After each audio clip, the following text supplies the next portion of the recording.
Oh my god.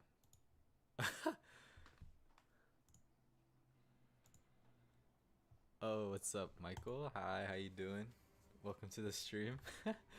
Sorry, I'm just messing around with my stream stuff at the moment.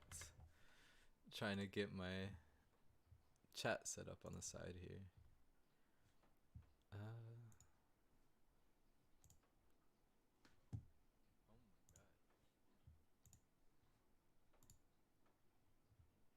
Let's see.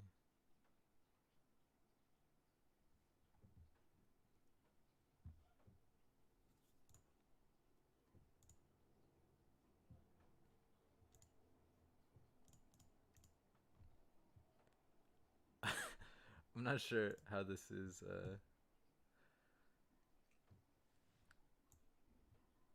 I think this is okay. Yeah, whatever. Welcome to the stream.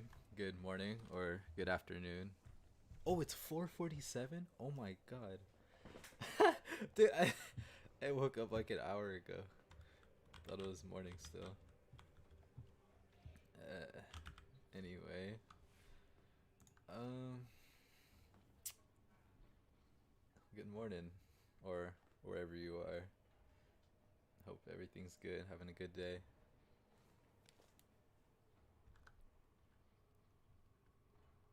Sure. Let's do the sortie. Might as well get the sortie done. Cool defense, survival, hijack.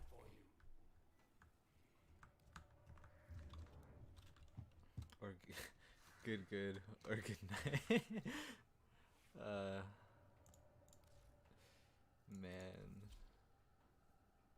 What the...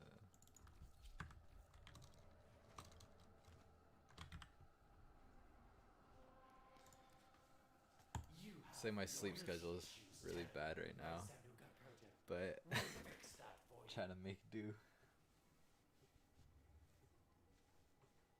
Like my previous job, I just got out of because it was a seasonal job. I would go in at like 8 p.m. and get off around 1 a.m. or I'd be home around 1:30 usually. So I just kind of got used to being up late, and here I am.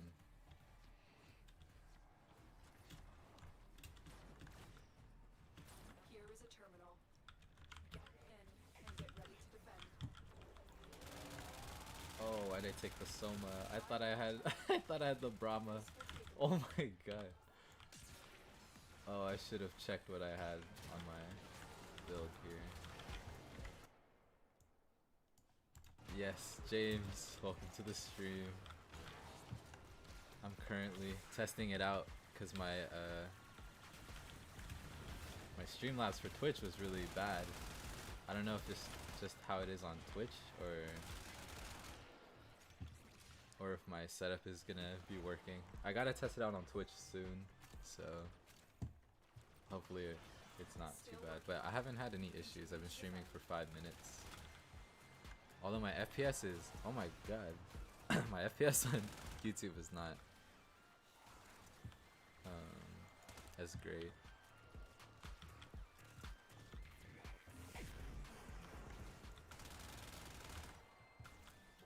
Incoming.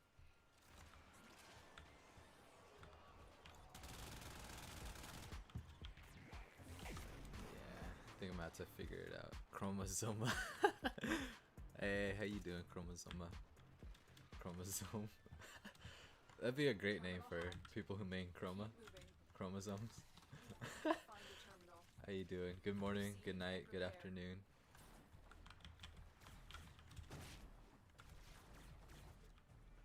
Oh, maybe I should try to stream at different FPSs. I don't know what I'm at right now. This is my first time setting up a YouTube stream, actually. I just set it up like right before. I made a thumbnail in like 5 minutes. I'm in, Tenno. This will take a moment.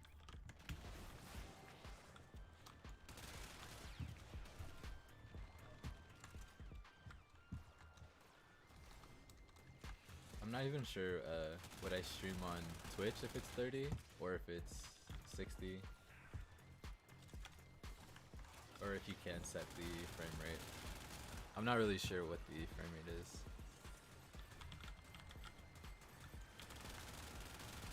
The name was used for chroma mains and eidolons who for some reason decided they didn't want to be Volt meta.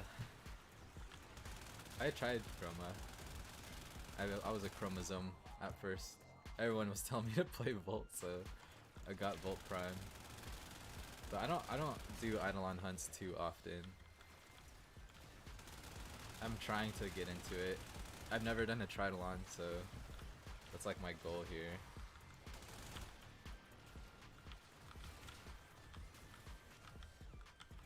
I like streaming on YouTube because it keeps the VODs.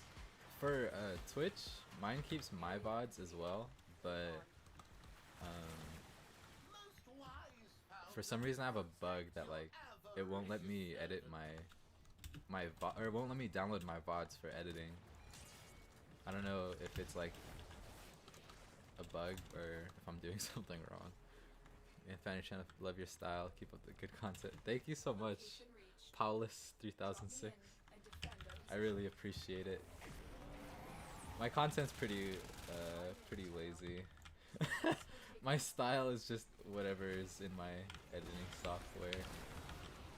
But I really appreciate it. That people think I have style, my own style. That's what I want. 1.3k Hydralisk caps? Oh my god. Yeah, I've tried to do one. I did a normal eidolon hunt bounty, and my teammates wanted to go for the tridolon after the hunt ended. And we're on the second eidolon. I don't know if that's the Gonchulus or the Hydralisk. I think it's the Gonchulus. And we killed it, but it took us so long that day was coming. So we had to end it after the second one. I think we could have done it because I had my Void Strike built up like to like 20 times. And I was able to one-shot the limbs and shield, but it was just time that was an issue. The odds were against us, Tenno, but we did it. Mission complete. Gary.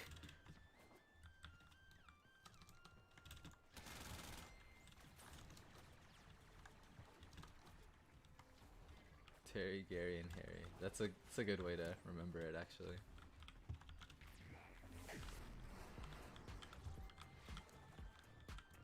Oh yes, I appreciate it. I appreciate the help. You could, if you want, you can send me a friend request if you want to run it sometime.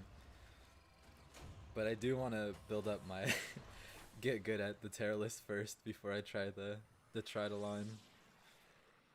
I'm too scared to try tridolon because I feel like if I join a tridolon bounty, like a public bounty or anything, people are just gonna roast me because I would not have any idea what I'm doing. And like my amp is really bad too. But yeah, this is my name on here. Oh yeah, oh wait. I know who you are now. I remember who you are. Let me see. Where is my thingy? I don't want to give away your name, but I see. Well, I guess your name is already on screen, but I see you here. Adelon, buddy. Yeah, you did. I remember now. Yeah. Let's go. Oh, that was the wrong chat. But yeah, for sure. And I need to grind more focus. Once I get more focus and I could get more of my schools built up, then I'll probably try the tridolon. I don't want to go in there and make people upset. They're gonna be so mad. Like, what is this guy doing? Excellent armaments, operator. Please return Covered in blood. safe and sound. You have loyalty issues, Tenno. My Zanuka project will fix that for you. Physical enhancement. Nice.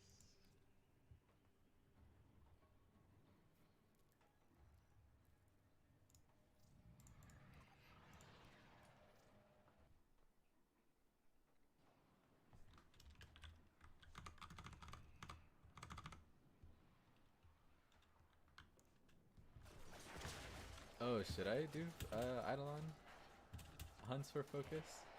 I usually do ESO with Sarin. I'll run Sarin on ESO and just do it that way. And I do want to get more lens, so I do have to do a lot more Cetus stuff.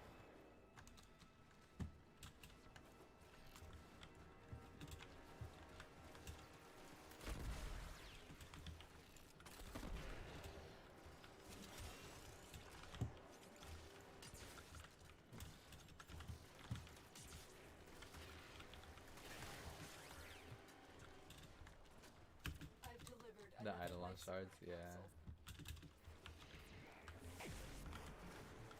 Oh yeah, because the other ones give better shards that do more focus. Yeah, I probably should.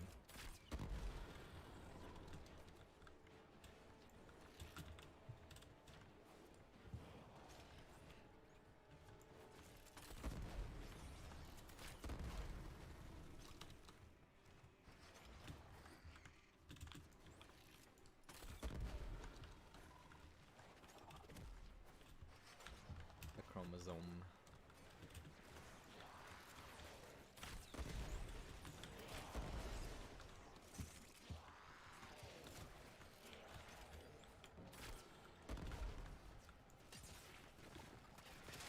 Nullifier crewman.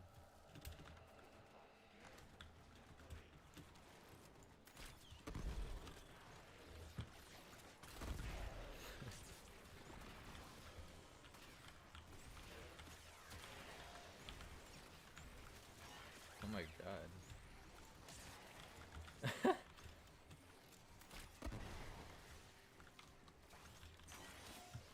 300k. Sheesh.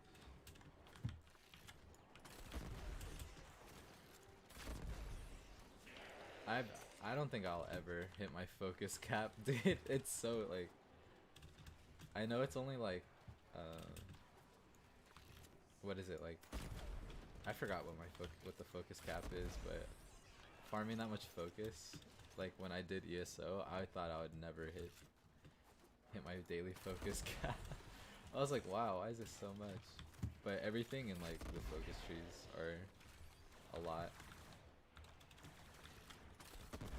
The closest focus tree I think I have to maxing is Naramon.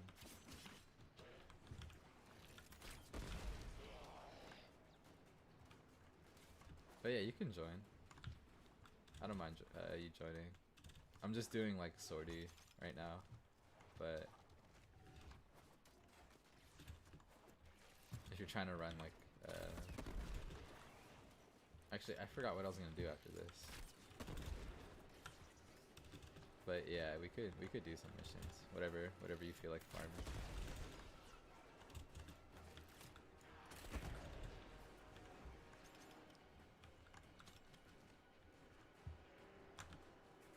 I'm surprised this stream is like still holding up.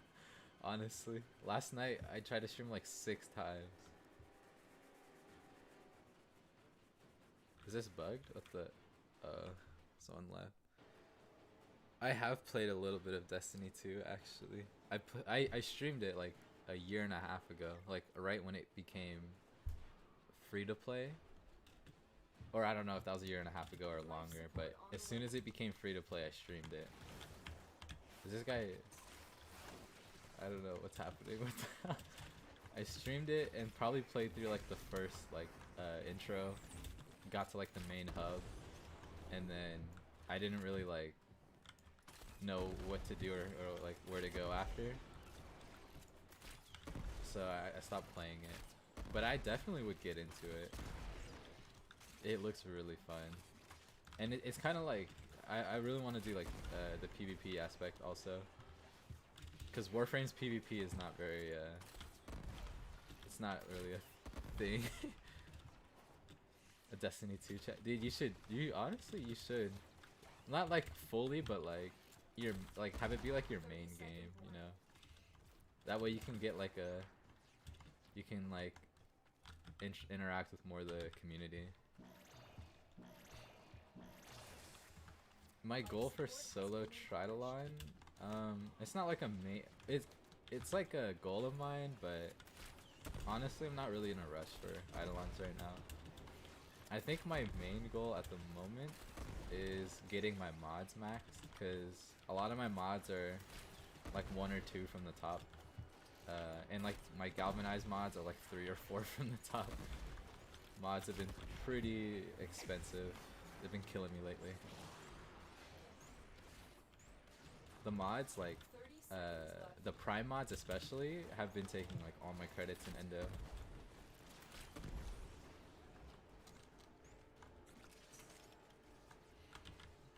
Modern Warfare is getting a little stale for you to play constantly.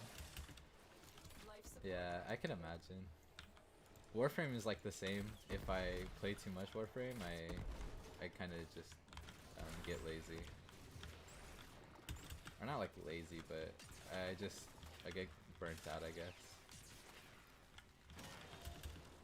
And it also depends on like what I'm doing in Warframe. Sometimes it'll burn me out a lot faster than other things.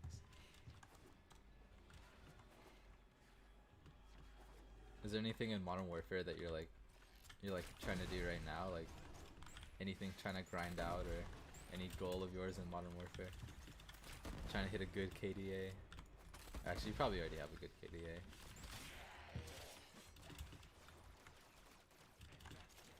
Dude, honestly, yeah, like I'm so I'm so down to try out Destiny. Especially since I know you're like pretty knowledgeable in Destiny. You are running out of time. Oh, shit, I should be paying attention to my mission. I'm about to die. It's good. Never mind. I'm alive. Like just AFK mentally. Since I woke up not too long ago.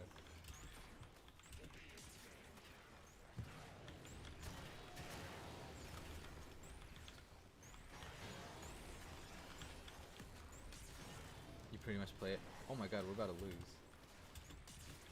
Wait, we're about to fail the mission. We're at 0 life support. Oh wait. Our life support was so low. Wait. What the heck happened?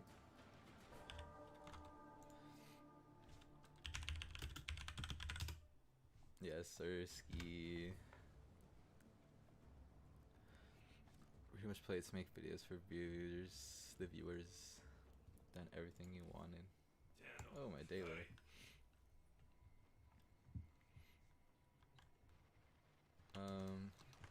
Modern Warfare. I played a little bit of Modern Warfare. F. I was not looking at the life support. I shoulda activated the thingy.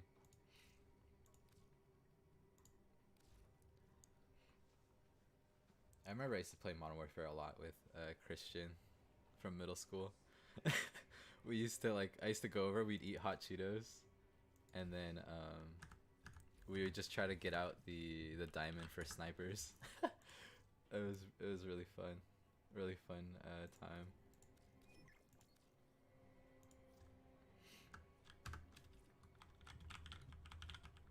Oh my god. Oh wait, Alex Riven. Yes. I love this. Oh, the Lex is one of my favorites. The original trilogy? Yeah. A lot of the sorry. Not the new Modern Warfare, the old Modern Warfare. Wait, did I say it? I forgot if I mixed it up or not. The old one. The old Modern Warfare games.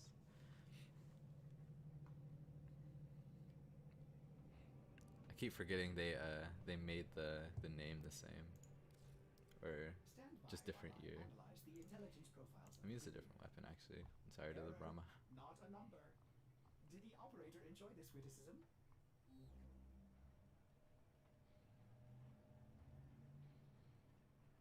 Wait, were we on Lua?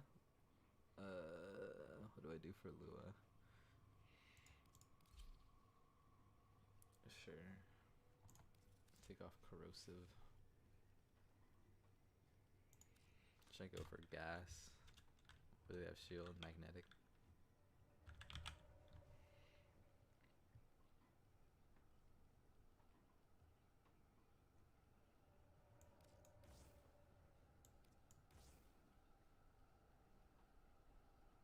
What is this? Build. Where are my builds? What the fuck?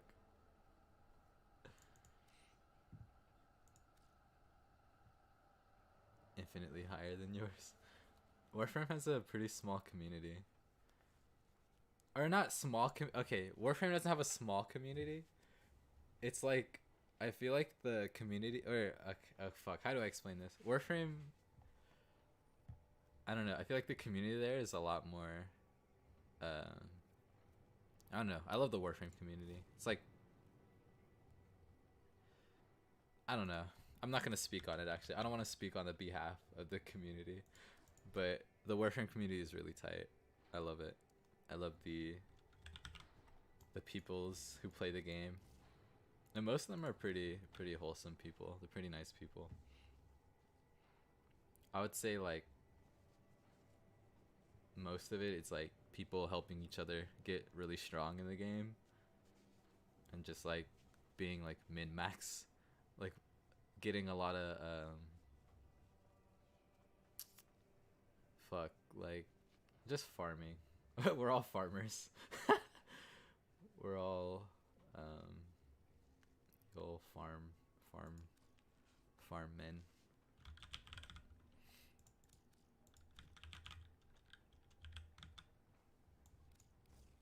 Sure. I don't know how to mod. I don't know how to mod this. Where do people go on what's the Kuba Nucor build? What do people do? Let's see. Kuba Nucor.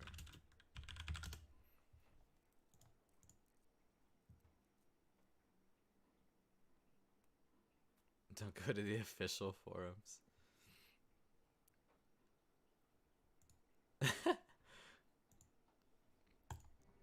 Yeah, I could imagine Destiny would be pretty big.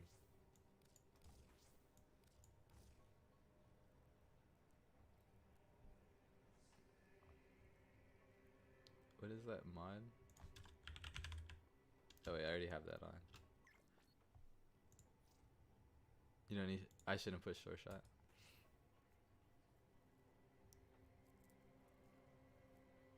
Who still hate Bungie from 2014? Really? Wow.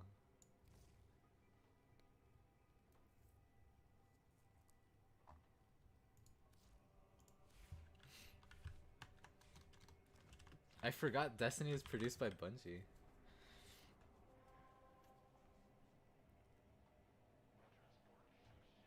Oh wait,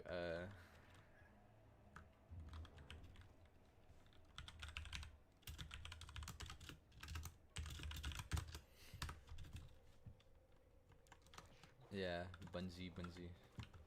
That's crazy. Can you believe they were producing Halo? That was crazy. Both Destiny games launched badly. People are still they stopped making Halo. That's that's what I'm saying.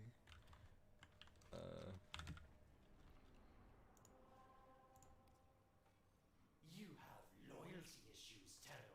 My Zanuga project. Wait, can we go straight to survival or is he? Oh, okay, mobile defense. Yeah. Okay, we could do mobile defense. Oh wait, I can't repeat the sortie.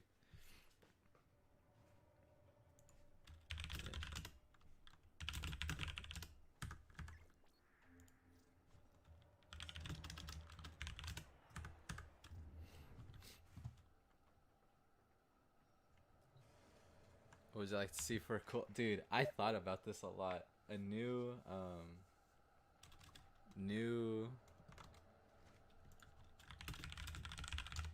new frame would be what? Yeah, it would be a water frame, but I guess they already did Ureli, but it's not. Yeah, it's not really good. And then Hydroid is Hydroid. For a new frame, before Ureli came out, I thought of a water frame who would be like, I guess just a better version of Ureli. It'd be like water wall and stuff. Water wall. Water, like a water wall that's like fucking I can't explain it. This new frame. I don't know. I don't know what my new. You know, I once went to a water park where they had this massive amount of water fall down on you, and like it was actually a struggle to stand up. Like you'd be surprised. It was really fun trying to stand up in the middle of like 15,000 gallons of water being poured on you. I kind of felt pretty cool when I was able to get back up. Waterman. I haven't been to a water park in so long. I don't think I've been to one in like right before I started college. Really? Dang. Yeah, it was like a celebration. It was like, oh yeah, you got into college. Let's go to a water park. I'm like, cool. This guy says, I hate that Destiny only has good storylines in the DLCs. Oh yeah, no, the base games for Destiny was like the base story for Destiny was kind of whack, and then all the DLCs and seasons afterwards were good. I see. You want to know what happened with like Destiny 1? Want to tell you about it? Yeah, sure. Okay, so Destiny 1's story was super vague because they literally deleted the script and fired the writer like 6 months before launch. Oh my god. What? Yeah, we're not joking about that. So, like, what happened was the story was too complex, right? You needed to read a lot to get the story, and Activision was like, dude, it's a first-person looter shooter. Who's gonna stick around and read like over 50 pages worth of text for a single mission? Oh man. And we're not joking about that, because like the first big expansion for Destiny 1, like the Taken King. So like the past of the main villain, right, was inside of this book that you could read, that you had to unlock by playing the game. Yeah. It was like 300 pages long. Shit. Like if you were to paste it into a Google Doc, Yeah. it was massive. And it's like, for example, the Halloween event. I think the Halloween event for Destiny 2, the one that happened like a few weeks ago, had like 20 pages worth of stuff, and it was shorter, but it's like they still do a lot of writing. Sheesh. So I mean, that's the thing they did with the story, is that the issue was that Bungie really likes writing. There's so much writing in their stories, and originally when they were making Destiny 1, they were just like, we're gonna put all this writing in the game for people to read and like have it voice acted. And then Activision was like, we're not gonna give you that much money to hire this many voice actors. Jeez. So essentially, they were just like, all right, we have to scrap the story. It can't work. And then they just made like this super vague story where they just recycled a ton of encounters without really explaining why the enemy's there. Oh, I see. And then for the first big DLC, Taken King, they had a full storyline, then a full storyline for Rise of Iron. Then Destiny 2 was really funny in the way that everyone hated its story, even though it had a story. You want to know what the issue was? What was the issue? So you ever watched any Marvel Cinematic Universe movie? Yeah. So you know how they like to put humor in pretty much everything, even serious situations? Yeah. Yeah, so the entirety of Destiny 1 was super serious, and it's like, we're all going to die. This is the collapse of humanity. Millions are dead. And then Destiny 2, they just went with like a goofy comedy thing, and everyone's like, what happened? Literally, half the population died. Why are we all joking around and being goofy, right? Yeah. So what happened was the first DLC of Destiny 2, that funny character, he's dead. Oh, yeah. Like, character's dead, and now your main character goes on a revenge mission where he's just basically illegally hunts people. I see. And then like, yeah, no, the story just got getting darker. Then like all the next expansion, Shadowkeep, it's like cool. There's a pyramid on the moon. Now you're dealing with PTSD from the fact that a ton of people died here, and you have to fulfill their final wishes as they died. Let me see. Best prime frame for newer players. Honestly, I think the best prime frame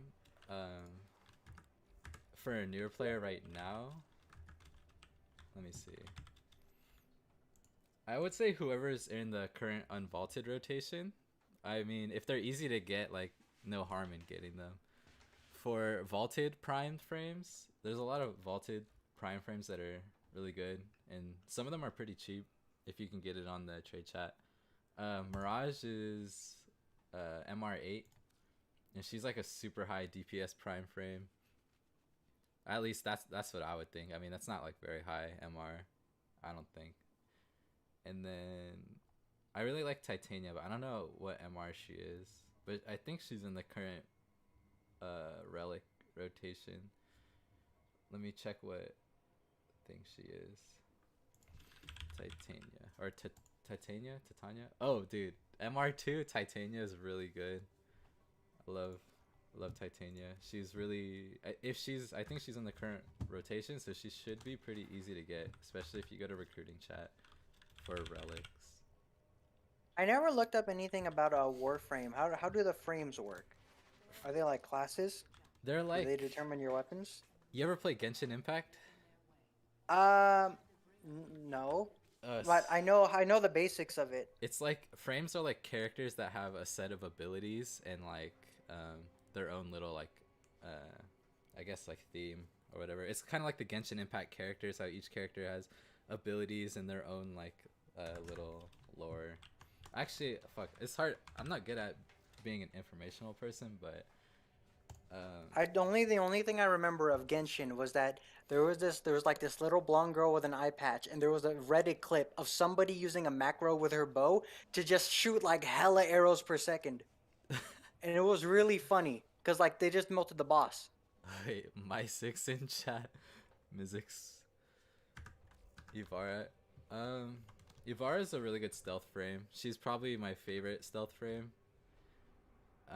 In terms of like, I think it's just situational based on what you're doing. Certain certain frames are really, really good in certain missions, and certain frames will, like those same frames will be really bad in other types of missions.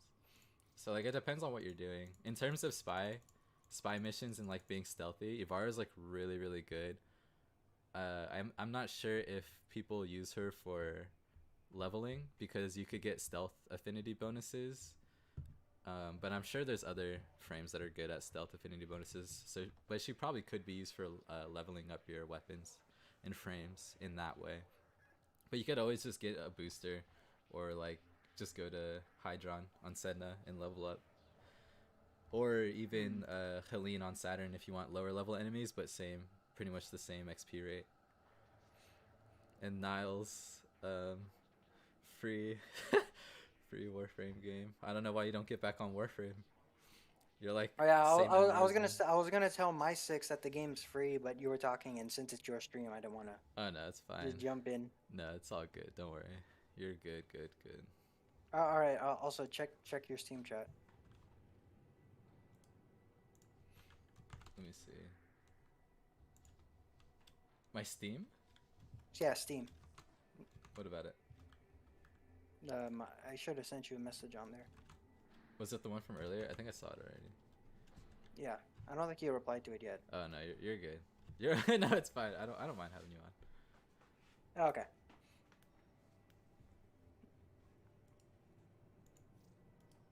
It's honestly it was supposed to be a test stream, but but I mean I guess we're playing here now, so I don't really. I mean everyone's here, so you know you might as well continue. It's good. Yeah, Equinox Prime. Wait, let me check Equinox Prime. Equinox Prime is a really good stealth frame or not stealth frame. It's just a good all-around frame. But like, she's really good at doing the stealth thing that I mentioned earlier. But I don't know what MR she is. Oh, she's MR5. Her Prime is MR5. So if you can get Equinox Prime, You could turn her into like a nuke build. You can go for the sleep build, or where you get the stealth affinity bonus. She could heal all her teammates, or she could nuke the map. And she does that all in game. Like you don't have to. Like, she's pretty versatile. So how do you get new frames in Warframe? So we get these drops called relics, which are like little capsules or like chests, pretty much that you go to a certain mission where you collect these fissures or like these keys that open the relic, and you have a chance at getting whatever parts. So like in a relic, they'll have, let me see, 1, 2, 3. They'll have 6 parts in a relic, and so you pretty much have a 1 in 6 chance, or not a 1 in 6 chance. There's different tiers. So the first 3 items are like bronze. Then they have 2 items that are silver, and then 1 gold item. And that's their rarity. So bronze is the easiest to get. Silver is a bit more rare, and then gold is exceedingly rare. Oh, okay. And then once you get like parts from, actually let me explain it this way. So each relic will have different parts, and sometimes you have to go through a lot of relics that will have different oh my god, I'm so bad at explaining. Warframes have different parts that drop. It's all chassis, neuro optics, systems, and a blueprint. And they're spread out throughout relics, as well as weapon parts that are like a whole different set of parts. And you farm the relics, hope to get the drop, and then you build it in a foundry, like a little spot. Like it takes like 3 days or something to build. Okay.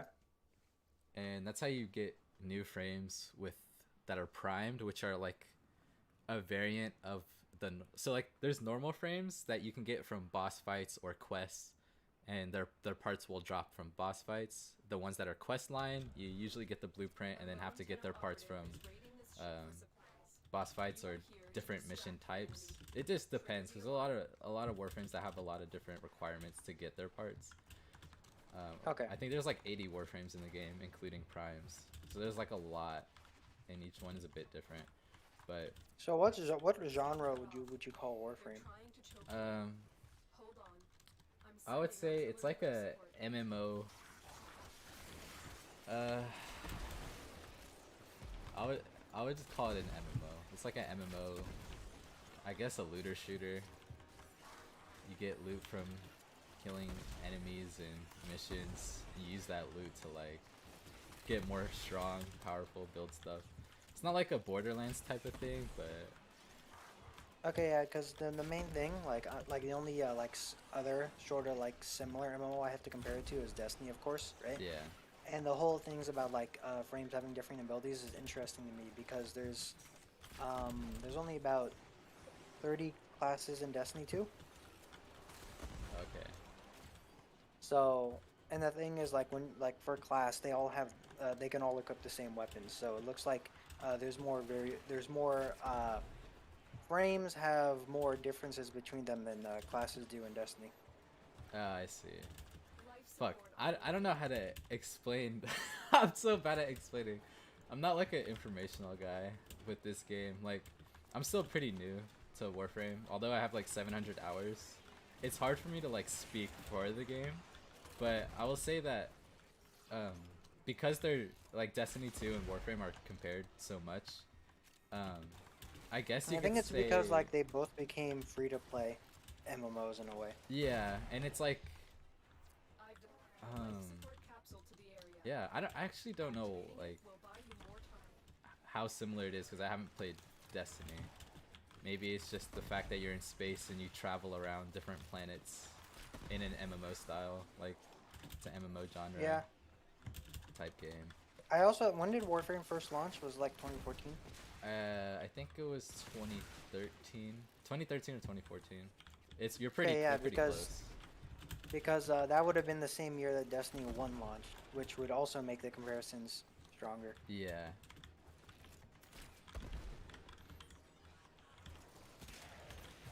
They're very, very similar in the fact that space I think that's like the main thing is space. Like this whole space theme is pretty like similar. I don't know. But so far from what I played from Destiny, it's not really the same experience I had with Warframe or like same type. Like there's not a lot of similarities. Yeah, looking at the way like you're playing and the way you describe the frame acquisitions and everything, like how you get new stuff, it sounds pretty different from Destiny 2. Yeah, it's Yeah, more. because the thing in Destiny 2 that makes your character stand out is your weapons. And the thing is, like pretty much it's all about the weapons in Destiny 2, and like weapons can make or break like a certain build. I see. There is like a lot of synergy between weapons and warframes in this game. Like, there's a warframe who one of her abilities is she ties a lot of enemies together, and sometimes having a good like AOE weapon, you could tie all the enemies together and just like one shot all of them at the same time. And there's Okay. like single Yeah. target weapons in the game, which right now currently aren't like that great. AOE is pretty much dominating the game. I would say. I'm not like pretty knowledgeable, but from what I see. Yeah, there was a like similar to how you say there's like some abilities that dominate the game. There was a weapon in Destiny 2 that dominated the game for like 2+ years. Want to tell you what it did? What was it? So it's a grenade launcher, right? Except if you shoot the two grenades right next to each other, instead of exploding, the grenades created lightning chain between them that damages everything in the middle.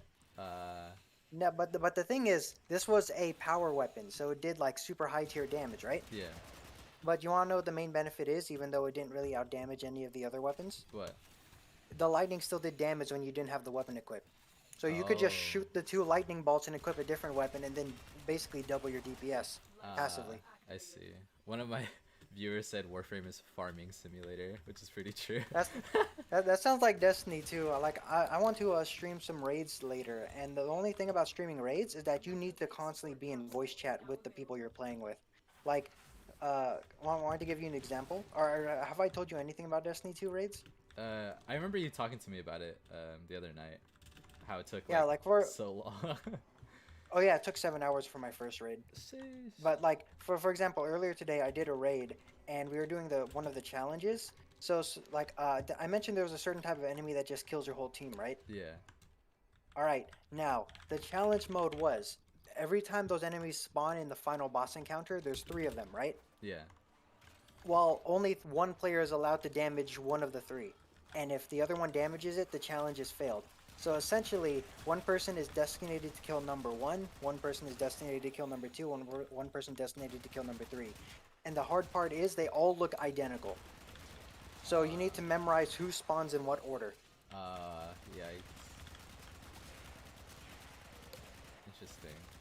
Yeah, so that's what I mean. Like, even though like once you get it down, it's not that hard. The thing is, you still need to be in like voice chat. You like, I told you that, or I don't know if you remember, but basically the people who kill those enemies can't see them at first. They can't tell who is who when spawning in, and the other half of the team is the one who sees them spawn in, and they need to relay who is who through voice chat. Uh, So constant voice chat is pretty much the only way to do Destiny 2 raids. It's like almost impossible to do it silently. yeah. Additional I haven't done raids in Warframe. They do add Bro, is them, your but- character just flying around like kicking these dudes' ass? Like, can every character fly? This looks kind of busted, bro. Like, your hitbox is like in one place every different frame.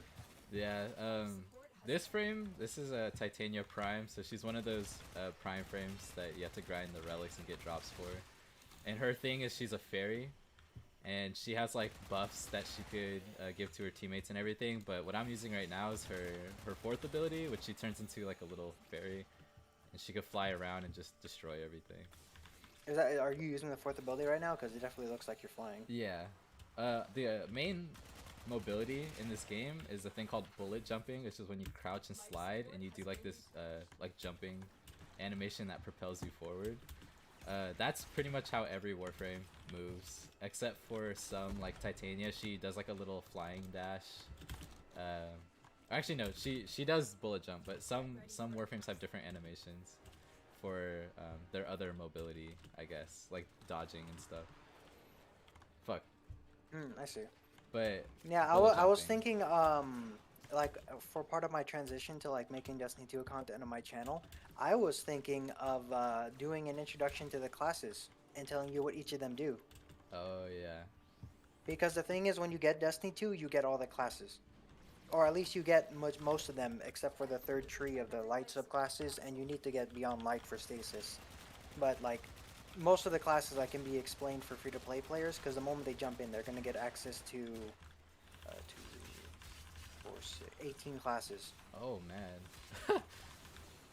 And yeah, 18. it's all unlocked instantly, all the abilities. So it's just more of like, how do you use them? I see. Because I remember, Aaron, who was in chat earlier, right, played some Destiny 2 with me, and he's like, I just logged into the game. What are all of these abilities? And I'm just like, yeah, they give you everything at the start and expect you to figure it out yourself. Oh, I would say Warframe's pretty similar in that aspect. Their tutorial's great, but after the tutorial, you're kind of just left in a real big cesspool of content. Oh yeah, I remember you telling me that you played the intro to Destiny 2, and you're just like, what do I do? Yeah, I would say that's another similarity, I guess. Yeah, the thing about Destiny 2 is like, basically, if you're a new player, the main goal is to reach max level, and then once you reach max level, or at least once you reach the soft level cap, you need to reach the powerful level cap, and then you have to do stuff like raids and everything to hit the max level cap. I see. So like there's tiers to content. So essentially, doing any like playing the game at all will get you to the soft level cap. Then you do slightly challenging activities or the seasonal activities to get to the next one, and then like the top tier stuff, the super hard stuff, the raids is what gives you max level. Uh, interesting, interesting. Here it's kind of, we just have like MR, like mastery rank, which is like pretty much just your level, your profiles level, which gives you access to certain frames and weapons, and content is just all you just need prerequisites, right? So if you don't have a certain planet unlocked that has a certain type of content, go unlock the planet, and then you'll have the content from that planet. But I don't. Yeah. That's interesting. Tiers, like you guys do, like what, like Yeah, like there's like it's considered 3 tiers: normal content, master content, and grandmaster content. So grandmaster content is like, okay, why don't you explain grandmaster content to you in like one sentence? yeah, dude. 200 enemies, and the weakest enemy in the game can two-shot you. Oh my god. And like it's pretty hardcore, is like grandmaster content. And up there with grandmaster content is, even though it's only considered a master activity, are master raids, because it's essentially like grandmaster content is essentially kill all the enemies and get to the boss, right? Yeah. And the difficulty is that all the enemies and the boss are really strong. Oh. A master raid, the enemies are slightly weaker than grandmaster stuff, they're master level enemies, but it's still a raid, so good luck. I It's see. essentially a raid, but now you're fighting like really strong enemies alongside puzzle mechanics. I see.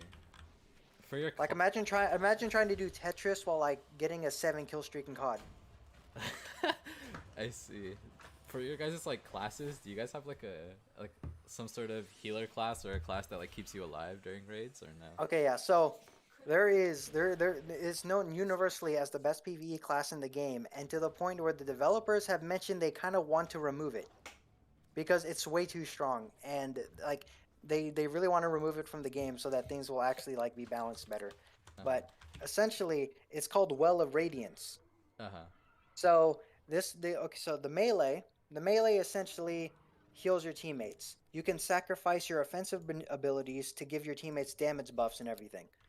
And the ultimate for this is that you throw a sword onto the ground, and the sword projects an AoE, and anyone who stands in the AoE that's on your team, they heal up from 0 HP to max HP within 1 second, and gain an overshield and do 25% more damage. Oh, damn. So essentially, the reason why it's considered broken is like, how are you going to die? It's essentially use the super, nobody dies, and everyone does way more damage. And that's why the devs are just like, making this ability was a mistake. Oh, I see. And Uh, that's why I told you, those enemies that can two-shot you and everything. That's why those enemies have to exist, because otherwise, Well of Radiance would just make the game super easy. Otherwise, there's no way to lose. So you're essentially, you need like enemies that do that much damage to make the game actually difficult. Oh, yeah, yeah, for sure. And then the other defensive class, or at least there's two of them, are on my main. I main a Titan, and there's Code of the Commander and Code of the Defender. So, or I think it's Code of the Protector, but basically, Code of the Commander is a bit like when you damage enemies with your abilities, it regens your teammates' abilities. Yeah. So it lets them like essentially ability spam based on you using your abilities. And when you activate your super, if you guard using your shield, you set up a field, and if any teammate stands in the field, they take 0 damage, and they do 35% more damage. The reason why it's like a higher damage buff and complete like damage immunity is because the person who casts the super can't fight, unlike Wall of Radiance. Oh, I see. In Wall of Radiance, the person who casts the super can fight right after casting it, but you're dedicated to holding up the shield if you activate Code of the Sentinel. Or Okay. no, Code of the Commander. And then there's Ward of Dawn for Code of the Protector, where you set up this bubble, right? Mm-hmm. So the bubble, like essentially like this giant circle that's a wall. And it gives you 35% damage like buff. And on the inside, you have like 200 times HP. But the reason like it's so strong is because you can't shoot outside of it. Oh, So okay. if you want to use it, like it's essentially a completely safe bubble to heal up in, right? Like let your regen abilities run, Yeah. but you can't shoot from while you're inside. So it's not that good for offense unless you plant it away from the boss and everyone runs inside, then runs back out and shoots the boss while the buff is active. Oh, okay, okay. I see, I see. So the reason Well of Radiance is still so used is because it requires like 0 brain cells. You can just activate it, and it just works. I see. No Yeah. one has to run to anything. No one has to think. Essentially, somebody presses Q and everyone else shoots the enemy. I see, I see. We have to move quickly. Interesting. Once the corpus realize That's what we are that's trying Yeah, to that's do, pretty that's cool. why for the next expansion, they're actually going to be reworking all of the existing classes, like from the ground up. Oh, wow. Because like clearly the meta has been stagnant to the point where I think the last 3 years have been nothing but Well of Radiance, because Really? that's how good it is. Yeah, and they've nerfed it several times, but they're just like, if we nerf it too much, it becomes literally useless. Yeah. Oh my So, goodness. so they're just like, we should never design an ability like this again. Yeah. An ability that both heals and deals damage, and the user doesn't have to sacrifice anything. Yeah. Right? It's essentially pretty much every possible support ability at once. There's more cool abilities which I think are way like smarter. So for example, there's Thunder Crash, which the moment you activate it, your character just charges the enemy as a giant lightning bolt, right? Yeah. It does a lot of damage, like huge amounts of damage, to the point where like you can one shot like strike boss enemies. And the main issue with it though, right? Yeah. You see, since you become a lightning bolt, if the enemy isn't dead by the time you finish it, right? Yeah. You're in melee range of a boss. Oh, yikes. So you're just going to die. Interesting. So it's like a high risk. Like, are you going to do enough damage to kill the enemy? Yeah. Yeah, it's pretty useful. Like in desperate situations, like for example, there's these enemies called champions, which are unkillable unless you have certain mods equipped. Uh-huh.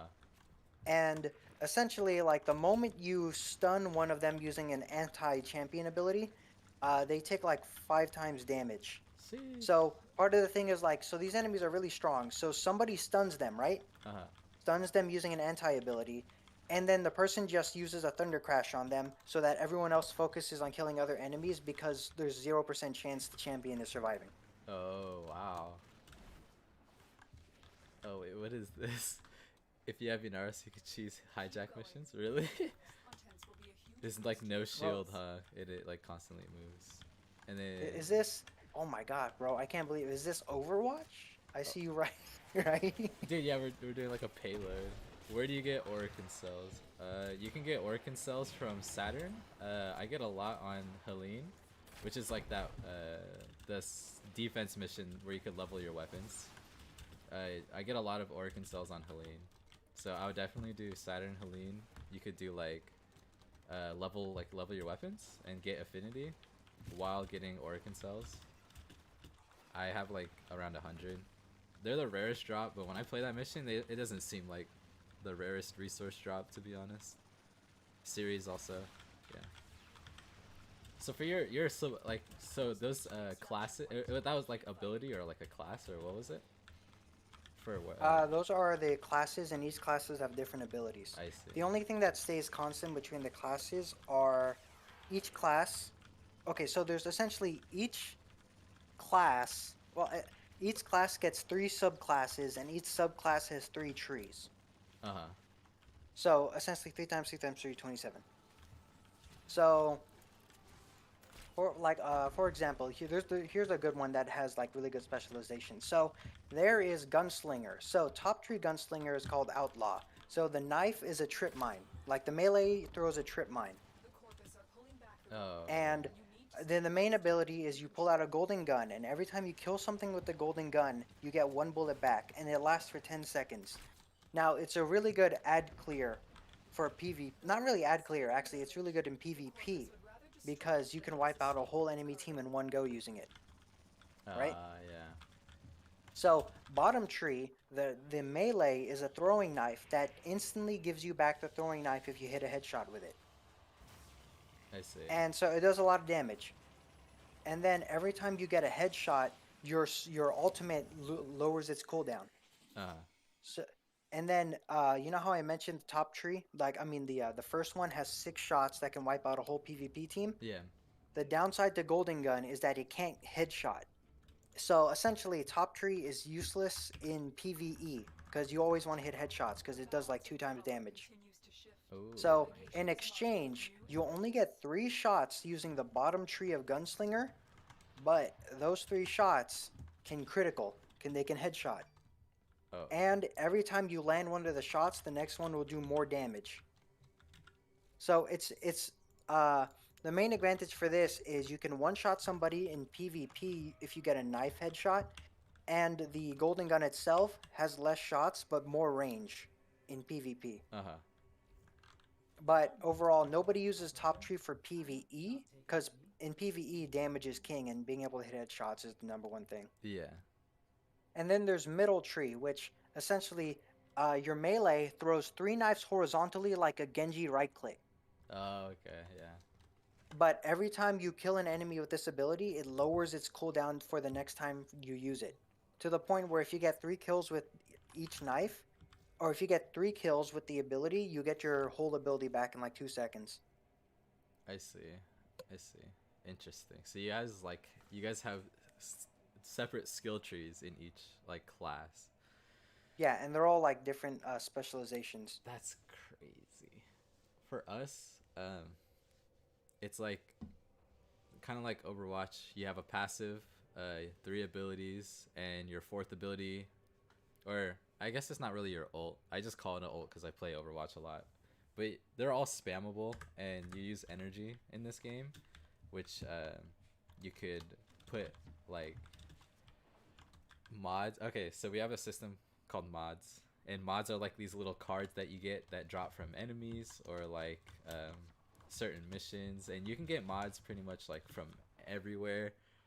Depends on the rarity and like what type of mod you're trying to go for. They can be harder to get and require different like missions or enemies that will drop a certain mod, and the mods will change stats on your weapon. So each weapon weapons are pretty easy to get. There's some that are a bit harder to get than others, but weapons are pretty much available to everyone, and everyone can use it depending on the MR. Like I said earlier, like some weapons require higher MR or like master rank, like your level.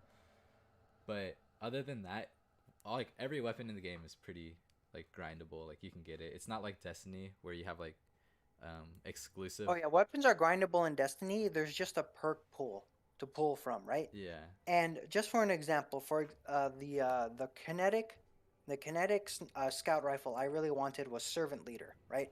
So there's 8 barrel options, 8 magazine options, 20 20 perk 1 options, and 20 perk 2 options. Uh huh. So I want what's 8 times 20 times 20? And that's the chance of getting the roll you want. See. And then you do get quite a few though by just playing the game. So there's a large perk pool, and the thing is though, a decent amount of the perks are good. Yeah. So it's not like there's only one god roll and everything else is so trash you don't want to touch it. Uh huh. Like I got outlaw one for all on my servant leader with tactical mag and polygonal. Polygonal is my preference for barrel. Tactical is my preference for magazine. My first perk is if I get a headshot kill, I max out my reload speed and I reload in like 0.3 seconds. Oh, I see. And my perk 2 is if I hit 3 separate enemies within 3 seconds of each other, I get a 35% damage boost for 10 seconds. Uh huh. So it's like essentially like there's a bunch of enemies, shoot 3 of them, and then you can start really killing them because you got 35% more damage. Oh, okay. Interesting. And then here let me see if there's some whack perks I can pull up that I got here. Like for there's instead of like in perk 2, which are normally damage perks, there's a perk called Unrelenting where killing enemies actually heals you instead. Okay. So Yeah. instead of doing more damage, you just heal instead. And this is a perk 1, Zen Moment, where every time you deal damage with the weapon, it gets more accuracy and has less recoil, Okay. Yeah. which is it's mostly good for PvP Uh huh. because in the middle of shooting the enemy, you're also getting shot at, and reducing flinch is super important. Yeah. There's stuff for shotguns like there's trench barrel or 1-inch punch. So essentially, if you're using a shotgun, you know how you're in close range, right? Yeah. Well, if you punch the enemy, your shotgun now does increase damage for 3 shots. Uh huh. And then there's 1-inch punch, whereas if you shoot the enemy with a shotgun and every single pellet lands, your next punch will do 3 times damage. Oh, wow. So yeah, there's like unique perks for different guns and everything. For example, here we have this. There's this perk called Subsistence, which got buffed recently, and it's really good. So every time you kill an enemy, no matter what, a partial amount of your magazine is filled back up. I see. So say that you killed an enemy, and then 3 bullets go back in your gun. Oh, okay. Okay. Paulus 3006 says, "Love to hear you two talk and explain the game to each other." Oh yeah, I mean like I've been a huge Destiny fan since like 2014. You remember that, right? Yeah, I do. I remember. Yeah, Destiny has been my thing for hella long, and then with Beyond Light and the new season being good, I'm just constantly playing it again. I see. And wow, holy shit! I'm looking at your stream. That's a lot of mods. Yeah. So 2,492. when you have perks, we have mods, which are like I said, it's just like added stats to whatever you're using. There will be mod types like mods for warframes, mods for weapons, mods for shotguns, mods for primaries. Each of them have a specific um I guess use. Like you could use a mod on a primary, so it works for all primaries. But certain primaries like shotguns, you can only use shotgun mods on shotguns, and then you'll have rifle mods that can only be used on rifles. But if you have like a primary mod, it could be used on both shotguns and rifles. Like, you know what I mean, As right? long as it counts as a primary, right? Yeah, yeah. So we have certain mods and mod sets. For the stats, it's like, oh, vitality, right? You get 40% health, which is to your warframe. So if I go to my warframe and then I go to upgrade, it has mod slots, and I put on vitality, which will give me a certain 40% of my base health, which is what is my base health? But it goes by your base. It's not like multiplicative. It's based on your, or not like if you put a mod on and then you put a mod, it's not going to be that percent of your new total. It's always your base, at least for most mods. So like here I have Umbral Vitality, which gives me 550% base health. so gives me a total of 850 health. So we have mods that will upgrade the stats of our weapons, warframes, companions, amps. Pretty much everything that has stats will have mods on it, and I think that's the main difference between Destiny and Warframe is like you guys have like perks and like skill trees. We have like mods and I guess we do have a skill tree, but it's like way later in the game, and it's not like with your warframes or weapons. It's with your operator, which is like a completely different system in the game.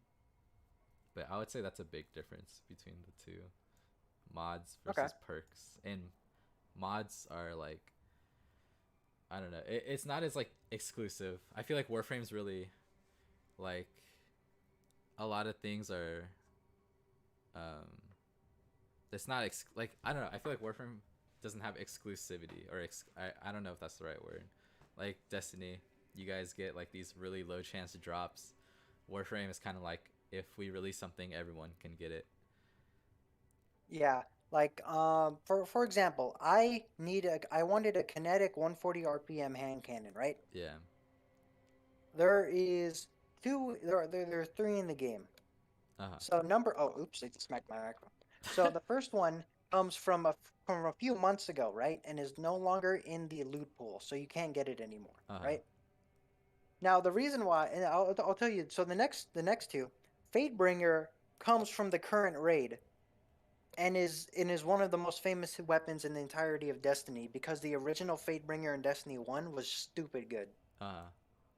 And there is Judgment from an endgame dungeon. So why are 140 kinetic hand cannons so rare and hard to get? And that's because historically they've been the best weapon class in the entire game. But so if you want a 140 hand cannon, you can't just get you could get a rare low quality one, like one that doesn't even have a second perk. Uh-huh. You can get that as like a world loot drop, but nobody really wants those. So yeah, we're talking like, oh yeah, I haven't explained this, but essentially there's 5 tiers of like a rarity. There's common, uncommon, rare, legendary, and exotic. Now, the only reason rare and uncommon exist is for leveling up. Yeah. The moment you hit the soft cap, the only thing that levels you up is going to be legendaries and exotics. Yeah. So, legendaries are the fully featured weapons. Like they have 2 barrel options, 2 magazine options, and then 2 perks.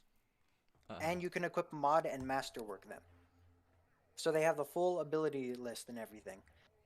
The thing with exotics is so exotics have that, and they come with a unique third perk exclusive to that weapon and that weapon only. Uh-huh.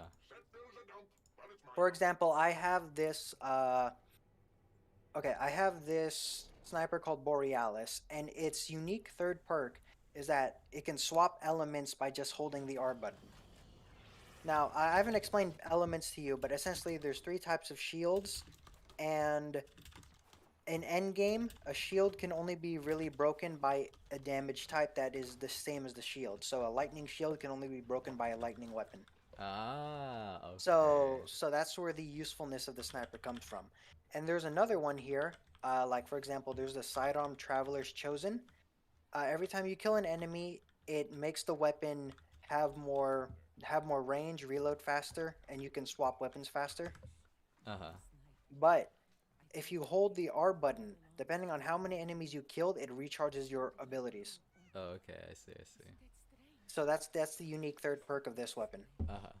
Oh wait, one of my so one of my viewers says to tell you about trading chat, which is something worth pointing out. We have like our own economy in the game using platinum, which is like our premium currency that you buy with money, but you can get it from selling off some of your items or mods, and there's a lot of tradable things in the game, which people I'll go to the trade chat on my stream. There's like a tab in our chat box where you can see everyone putting out items and relics and things that they want to sell. And someone also says from SoftFan, and they saw my rapier. I made a rapier in the game with like custom parts where you could build weapons, and I built a rapier that was from an event like the parts are from this event that's really it's exclusive to the event, but the event comes around once a year, so you can always get it the next year. And I named it Irithil because it has like Ooh, okay. it has an effect that looks like how the snow Like looks. the Yeah. in Aerothil, you know, from Dark Souls 3. Yeah. Yeah. But yeah, we have trading chat, which is like our economy. Yeah, there's no trading at all in Destiny 2, and I don't. Okay, the thing is, if I remember, the reason the devs said why, right, Uh huh. is because so Destiny has a really rocky history with accounts being bought by other people for the sake of rewards. Uh huh. So, for example, there's the competitive mode Trials of Osiris, right? Yeah. Now, this is very different than other competitive modes. You want to know how you get rewards? How? Win 7 games in a row without losing. Oh. So good luck, right? Yeah. So essentially, this was so difficult for the average person, right? Because what are the chances of getting, like, imagine you roll or flip a coin 7 times. Uh-huh. What are the chances that it lands on the same side 7 times in a row? Yeah. That's essentially what it's like trying to go flawless in the hardest PvP mode, right? Uh-huh. So, through a lot of Destiny's lifespan, people would literally sell their accounts to either hackers or professional PvP players in order to get like these unique rewards that are exclusive to being really good at the game, right? Uh-huh.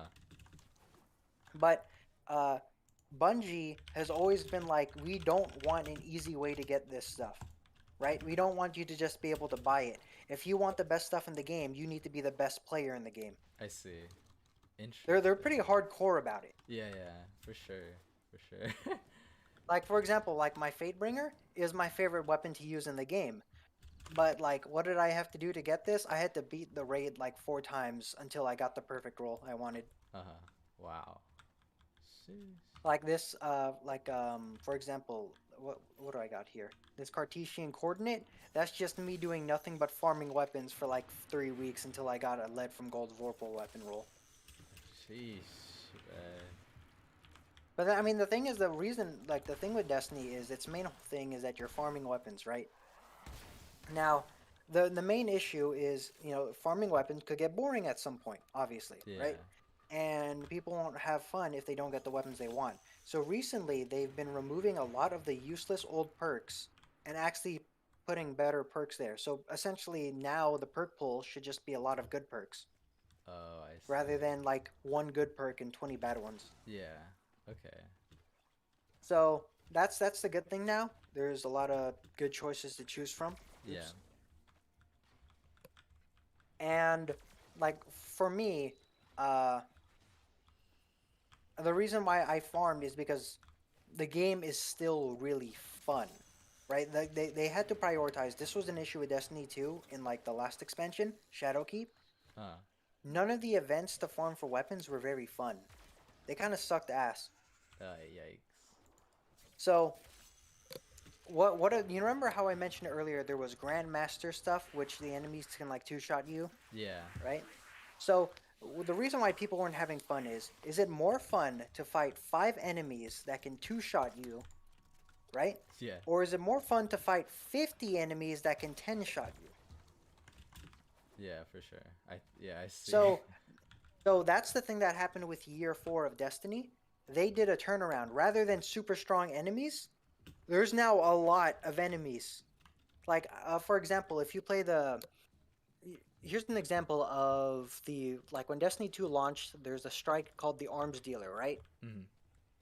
An encounter was like a tank and 3 flamethrower enemies, which is not a lot by modern Destiny standards. By modern Destiny standards, a current strike that released in year 4, you enter a room, 40 enemies spawn. Once you kill half those enemies, 3 spawn in the middle. Then there's support enemies that spawn every 33% of the wave. Sheesh. So there's just enemies after enemies after enemies, and it's just constant killing, right? Yeah. And it's so much more fun than shooting at the same enemy for 20 seconds straight. Uh-huh. So the thing that they were able to make like Destiny 2 way more fun. Oh, is my screen just black, really? Wow. I thought, okay. Is it really not working right now? Give me a second. Like, I'm trying to like stream Destiny, Yeah. right? Yeah. It was working yesterday, but it's just not working tonight. for some reason my screen it's just black screening on me, like my Oh, stream, which is kind of lame. yeah. I wonder why. Uh, My viewer says we could go fishing, which is a huge difference. I don't know if you guys fish in Destiny, but we could fish in Warframe. oh, this is interesting. When my Streamlabs OBS is open, I can't actually open my Destiny. Oh wow. Oh yeah, no, that's busted. I'm gonna end the stream. Probably do it later or whatever. It's whatever. Cause I wanted to stream and just play the game, like have fun earlier. Yeah. But oh shit, shit. Sorry, what were we talking about before I realized my stream was just black? Oh, someone says a huge thing is that we fish. We could fish in Warframe. I don't know. Oh, I'm watching you fish right now. I don't need. That's cool. I didn't know fishing is in the game. We have open worlds on 3 different planets as of right now. Each open world is like really big map full of like just like different spot. Like I don't know, it's like a really big map, and then you could every frame can fly around if you have a thing called an archwing. And there's fishing. You could capture wild animals, and you could also mine for ore. And some weapons and items in the game require resources from some of the open worlds. And the open worlds also usually have a boss. I think the recent open world that was released doesn't have one, but I may not. I'm not too sure because I'm still trying to level up trying to get well acquainted with the content in that open world. Oh, that sounds interesting. Like in Destiny 2, there's not too much to do outside of just fight. Yeah. Like combat is pretty much the only thing like in Destiny 2. Yeah. Although like they've been trying to mix it up with like other mechanics. Like for example, you know how like constantly just shooting things would get lame after a while, right? Yeah. And Destiny 2's raids sort of became famous due to how complex they got, right? They added they started adding raid mechanics to other enemies, like enemy encounters and everything. Like I'm trying to remember a good example. Let's. Well, I can't think of one off the top of my head, but they definitely spliced up like normal content to include mechanics. Like for example, the Halloween event. The boss, every 33% of the boss's damage, you can no longer damage the boss, and you need to activate a summoning circle to summon a mini boss. Once the mini boss is dead, he drops items which then can disable the boss's shield, but the boss also teleports to an area with new enemies. It's more complex than just shooting the enemy until it dies. You shoot at this enemy, then you shoot at another enemy.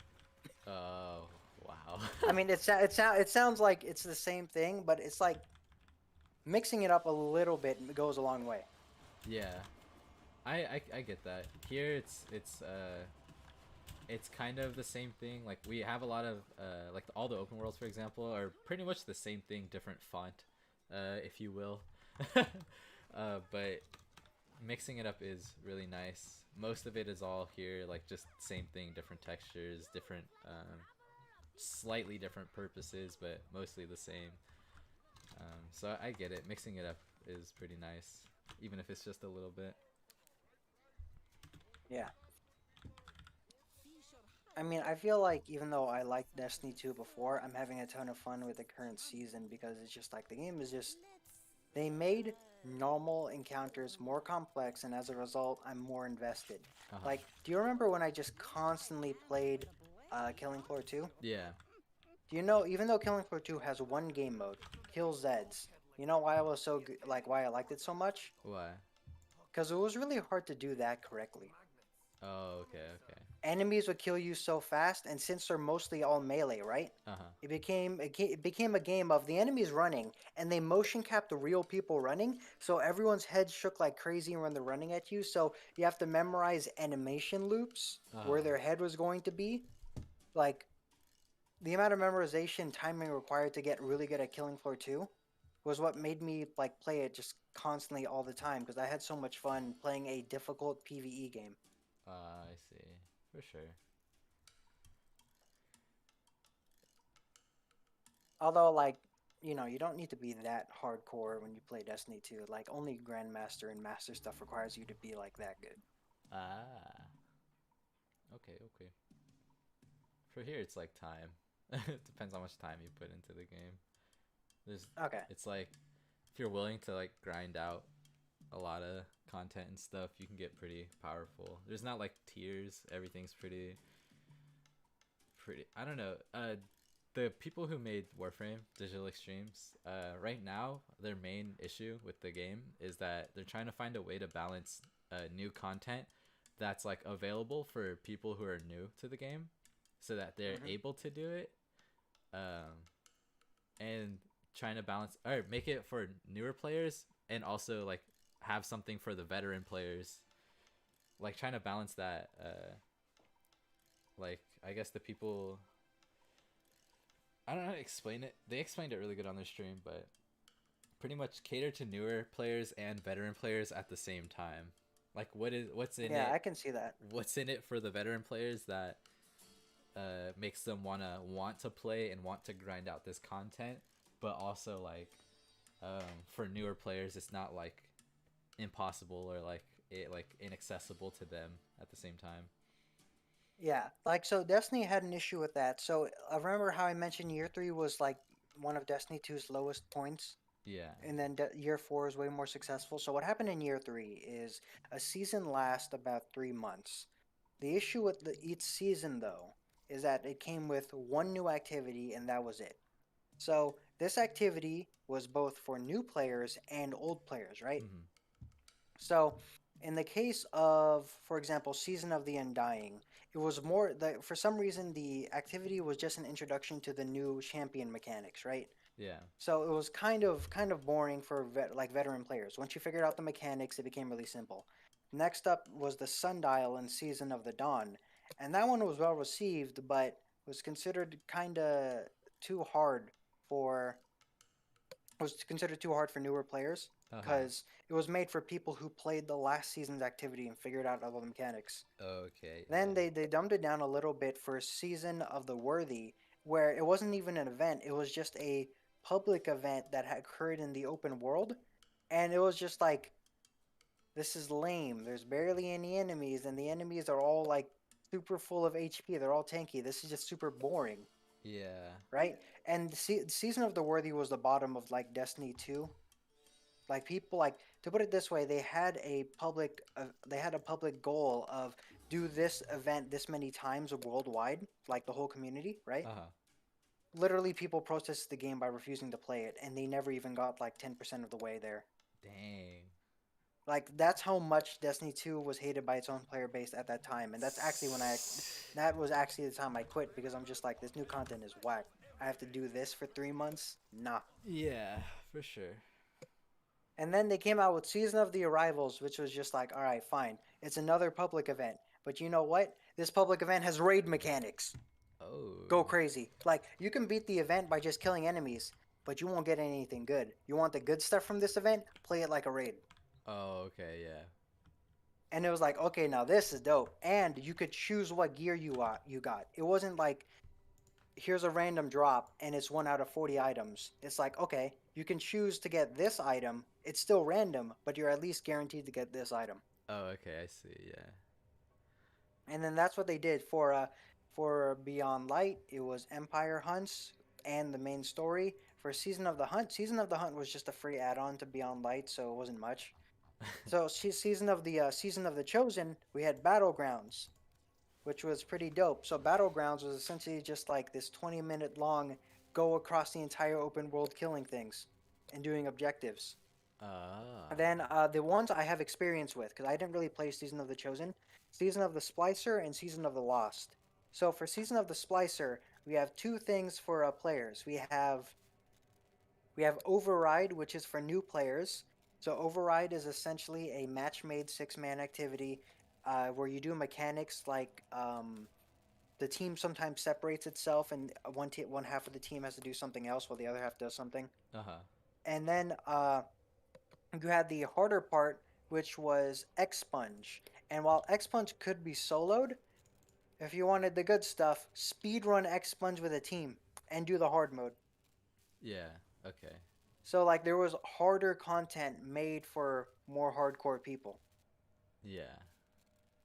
And at some point, like these activities are just like, well, it's kind of expensive to make these activities. So what do we do? And it's like, okay, for Season of the Lost, we have two things. We have Astral Alignment, Did you hear Shattered that? I Throne, said which is the second thing, and the third one was cosmic background uh radiation is well a actually riot. does raids? No, they brought back the Prophecy Dungeon. So new players, they get to play Astral Alignment. They get to have fun with that activity, right? Yeah. And then, if you're like a good enough solo player, you can do Shattered Throne, which is more of explore an open world and solve puzzles while fighting enemies to unlock all of the loot. Yeah. And then they had Prophecy Dungeon, which is essentially play this with three mans and there's raid mechanics. And it's not like raid mechanics as in more of like it's a miniature three-man raid. Oh, okay. So like there's tiers of content like I mentioned before, stuff made for newer people that's sort of like brainless, like it's you just kill a lot of enemies and have fun. Yeah. Stuff that requires you to use your brain and solve puzzles, which is good for people who like a lot of Destiny's puzzle solving. And then there's here's a ton of mechanics, here's a lot of enemies, do it. Oh, okay. I So that's the thing with Destiny is they gave up on trying to make an activity that benefits everyone and just decided, why don't we just make multiple? Yeah, for sure. I think Warframe or Digital Extremes could learn a lot from some of the way Destiny handled some of their problems, and I feel like there Yeah. are a lot of problems that can be or like that are similar between the two games, which is very Yeah, I interesting. mean, Destiny has been through a lot of rough patches, most notably Year 3, Yeah. which which has caused the developers to be like, all right, we have to be better. We have to do this correctly. Yeah. Hello, my hail Dascal. How you doing I like today? how this stream is just you explaining Warframe and me explaining Destiny. Actually, some of the people in my stream are bringing up some good points. We did have raids in Warframe. I never played them, but I know that for Warframe, they brought it. Raids were 8 man, and usually missions and open world stuff, everything is usually a squad of 4. But for raids, it was 8. They made it 8, and supposedly it was a lot more fun. I never looked or even played raids, so I don't know much about Warframe raids. And someone says they think they need uh, new game modes in Warframe because we do have some game modes, but they're really dead. Like they're like really low pop, and like it's not really like I don't know. I don't find them fun, or I don't think they're worthwhile or like worth playing. Not that I have played a lot of it, but we do have PvP in the game. But because the movement is like in this game, the movement's so like so different from like regular shooters. Like it's a lot more parkour. Like it's really hard to hit someone who's bullet jumping constantly. Like because bullet jump is like everyone can bullet jump. There's no cooldown. It's just a part of your movement, and like rolling, dodging around, and it's like really hard to Yeah. hit someone. So PvP is So pretty dead also. yeah, so the thing with Destiny 2 PvP is they actually encountered that. There was a time where movement was the king in Destiny 2 PvP and everyone could just move like crazy, right? Yeah.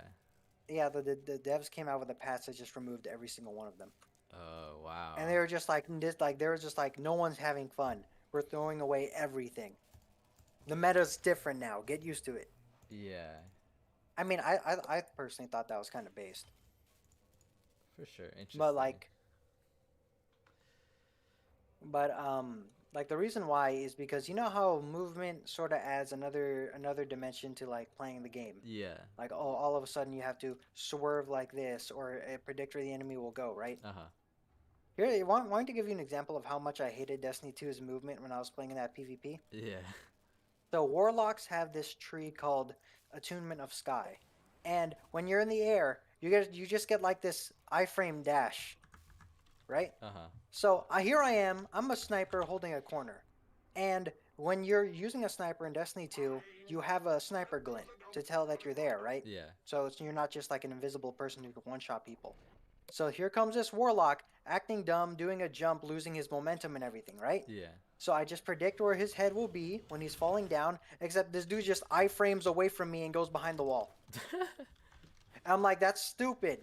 That should have been a kill if it was any other class. Yeah, for sure. That's not fair at all. And then it led to warlocks becoming like the most used PvP class outside of hunters. And don't even get me started. Hunters are stupid. So every single hunter class has this ability called dodge, right? Uh-huh.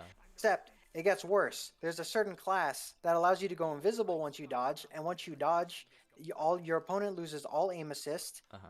and you can't really see the enemy. So all of a sudden, you're shooting at somebody, they dodge behind a wall, and next thing you know, they just shotgun you while you're invisible. Hello, Max Laz. Welcome to the stream. How you doing? And like, there's also other stuff that hunters get. So remember how I mentioned there's an exotic weapon with a unique perk? Yeah.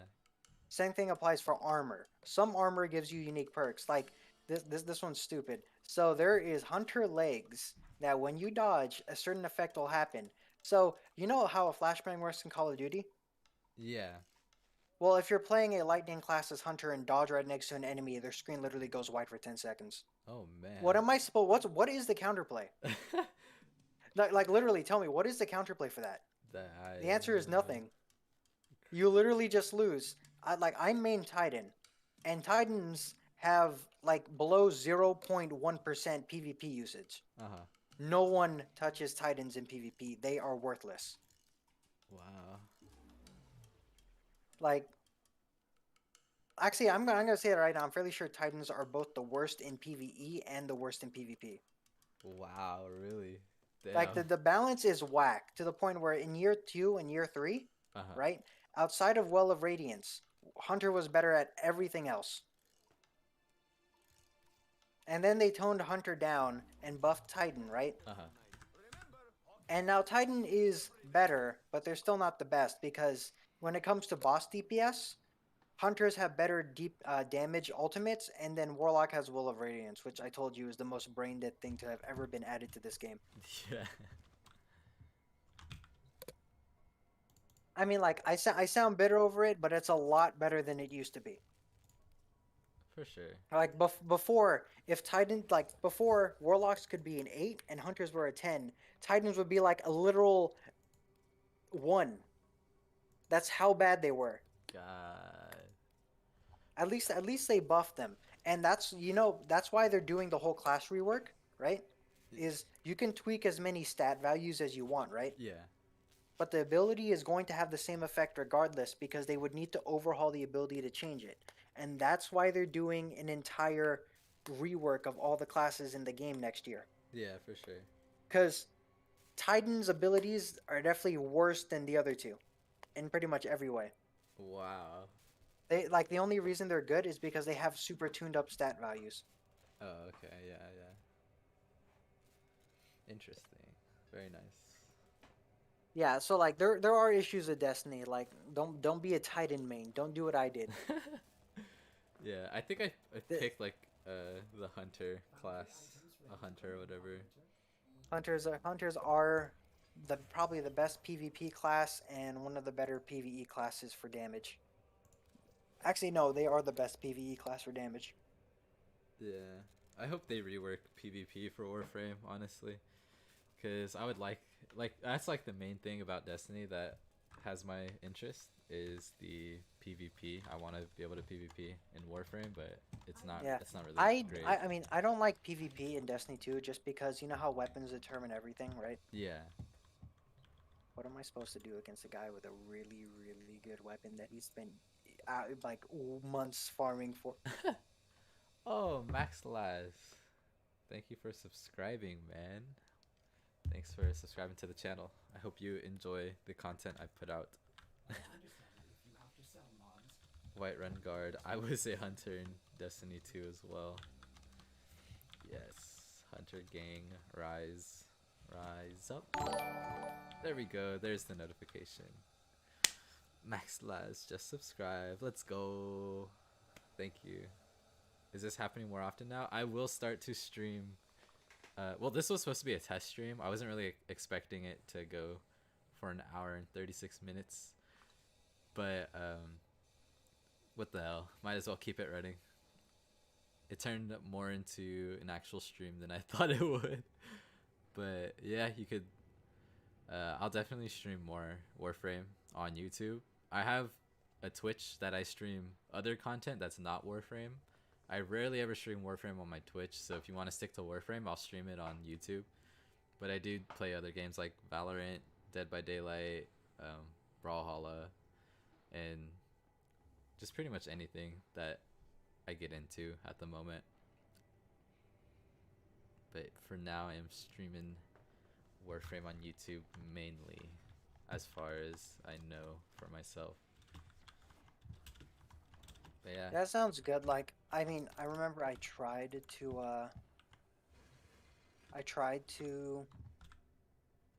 like stream on Twitch, right? For like a little bit. I do have a Twitch account. Yeah. But then I was like, this was in the middle of all of that DMCA stuff for music. Oh yeah, for sure. And the thing is, like, while YouTube is bad with it, it's not really a copyright strike if you pay music. Like, if you play music, it's more of all your ads will now give money to the person who owns the music. Yeah. But your channel won't be taken down. Yeah, that's They're a very big thing. different from Twitch, where apparently, like, you played 5 seconds of this music. Damn, that's crazy, huh? Give me all your subs. Hand it over. Yeah, no, yeah, I don't like that about Twitch. I think they did just retouch on the DMCA stuff because some of my VODs do have music that's not like that's DMCA'd, but it just mutes that section of the VOD. Oh, hello Void132. How are you? Thanks for stopping by the stream, man.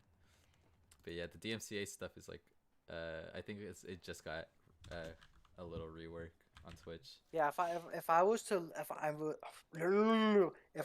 look into my YouTube channel and look at all my live streams, I'm fairly sure they're all copyright claimed, cause I'm not gonna stream without music. Yeah. Also, it's crazy. Like, you already have double the subscribers I do. That's pretty dope. Oh, dude, it was because of my one Warframe video. It got pretty popular, if I say so myself. I mean, like, popularity wasn't the reason I was going to make videos, because what most of my fan base is like consists of, right?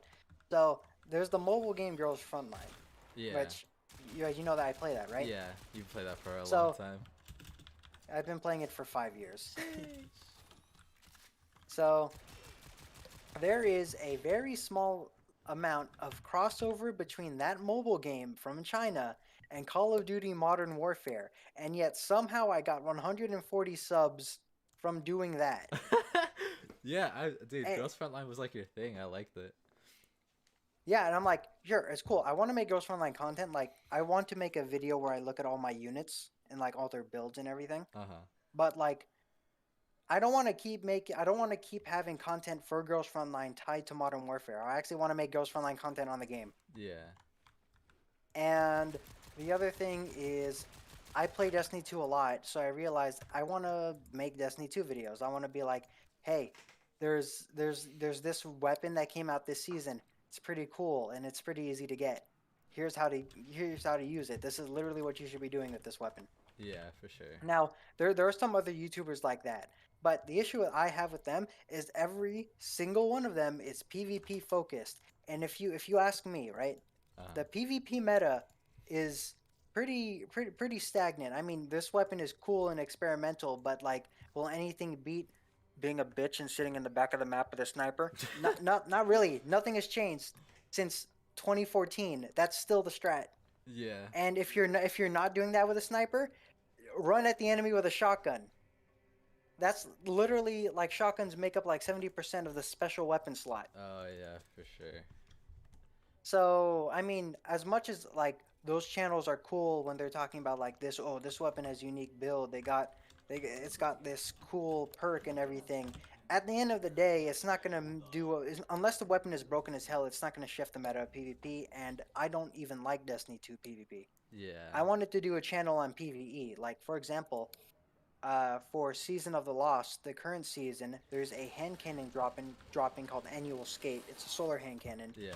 It's a 140 RPM solar hand cannon that can roll with Outlaw. It can roll with multi-kill clip Dragonfly, and it can even roll with accurized rounds, and it has a pretty decent like range stat. So when I'm talking about all of this, and I'm just like, so So for PvP, don't use this.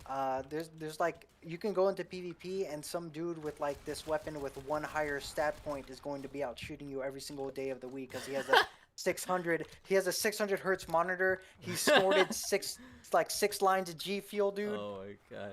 Yo, Cordero Like Chambers, welcome to the stream. What's up? yeah, that's why I'm like Destiny 2 PvP is very much you can have a good weapon, the enemy will have a better weapon. Yeah, I hope they. Oh my god, I really want Warframe's PvP to come back, like to make a comeback. And White Run Guard. I like to spam Void Relics and sometimes leech other people's relics to get some flat. That's what it's all about. I just run public relics all the time and hope someone gets something good and we all share the reward. Very much. Oh yeah, but like you understand what I mean. I want to be a PvE YouTuber who isn't just talking like making guides on like raid, cause like there's stuff like Dado. Dado is the best guide maker on the platform. He can make the best raid guides on how to do mechanics and what loadouts to use, right? Yeah. I just want to make videos on just like, hey, this gun's easy to get.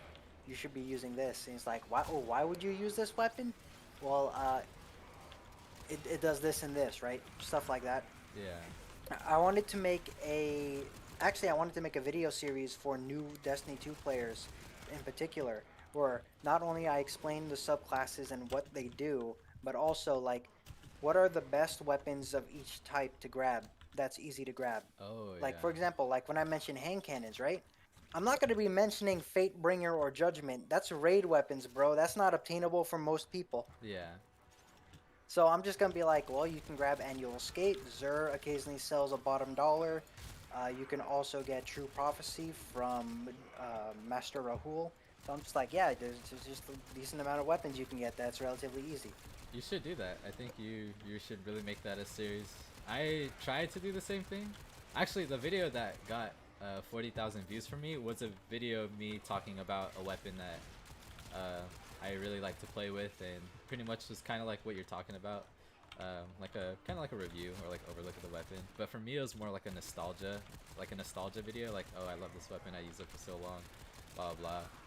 But for you, I think you should really do that with Destiny weapons.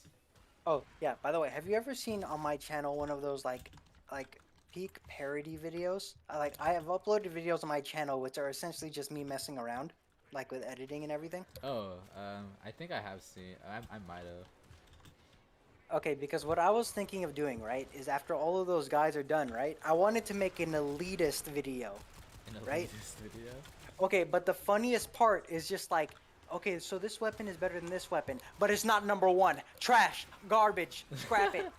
Delete your account if you have this. Yeah. Like, I wanted to make the most elitist thing where if you're not using the single best weapon in the game for every occasion, Oh it's my like, God. okay, for like, if you're going Oracle phase, Xenophage kills an Oracle in one shot. Instant DPS. I don't want to see you in my team using anything but Xenophage. I will kick you out of my group. Like, Yeah. you know what I mean? I just want to do a super over-the-top video about those people who are super, like, ultra meta, like, people. Yeah, for sure. And Extraction is wait, ready. Unless I you love the moment when I fully upgrade my relic to get the gold drop and get a copper Pratt and bar. be rewarded I actually have with the great worst luck. I have the best or worst luck with relics. It's never in the middle. I either get a gold part within like 2 tries, or I take like 20 relics to get straight bronze parts, even after upgrading the relic. I felt it though. Now I'm looking at your gameplay. There's a lot of particle effects in this game. Goddamn. Oh yeah. I don't think I turned it or messed with it at all. I'm pretty sure you could like lower it or turn it off. Do you look at your FPS? Because I try to get 144 on pretty much every game I play. On this, I do not have my FPS on screen. I don't know what my FPS is, but hopefully I can figure out something to make it not as bad on stream. Like, it's good for me like playing, but like when I look at my stream, I see it's not as good as what I'm looking at. Okay. I don't know why that might be. attack us, we will counter.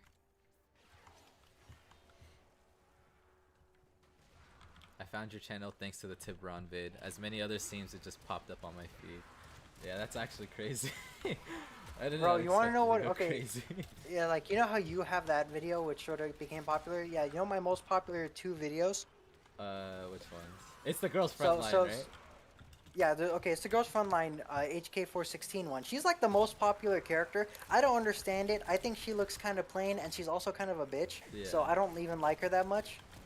I have better preferences for women, but there's also a web RPG that began in 2003 as a Flash game, and I uploaded a leveling guide for it. Like over 17 years after its launch, and it got 2,000 views. Like, people still play this? I uploaded this video because literally it was 9 p.m. and I'm just like, damn, this is a cool leveling guide. Watch this. I'm gonna do nothing but read off a piece of paper and do turn-based gameplay as a video. And then it got 2,000 views and people are still asking me how do I level up. Yeah. So I still respond to the comments to this day. Yeah. That's pretty cool. And then Though. okay, like there's this video called Insurgency Milsim, which got a lot of views, Uh-huh. right? And a lot of dislikes. So do you know what Milsim is? Yeah, like military simulated games, right? Right, so Insurgency is kind of a milsim, but the reason why this video got so much hate is because every single character is an anime girl. Everyone keeps making Japanese moaning noises, and be like, it's the whole game is a meme. I have transformed it into just weeaboo land. And then I named the video Milsim as a joke, because it's clearly not Milsim. Yeah. But people didn't like that very much. Yeah. I think the smaller, not like smaller games, but like the games that like have a more like tight, like strong community, even though it might not be like the size of like, I don't know, like a Fortnite, Valorant, or like League of Legends community where it's like millions of people all the time. I think those smaller games, definitely a lot of people who watch the content will watch like a lot of content creators. A lot of that content, not a lot of people probably create that content, so it's easier for your your video to get more views. Yeah, like beforehand, I got like 30 subscribers just doing Killing Floor content. But I mean, the thing is, number one, back then I couldn't edit, and number two, whatever happened to the company that made Killing Floor 2, like they're doing really bad now, and they're just kind of gone. You know, you should do a video series where, on each other's channel. So like on my channel, I'll be like teaching a Destiny player how to play Warframe. And then you could do teaching a Warframe player how to play Destiny. I think that'd be Ooh, really okay. fun. I'll be like okay, so Henri, what I'm gonna need you to do is I'm gonna need you to hit that wall Z up tech B well of radiance into down back cancel Icarus stat.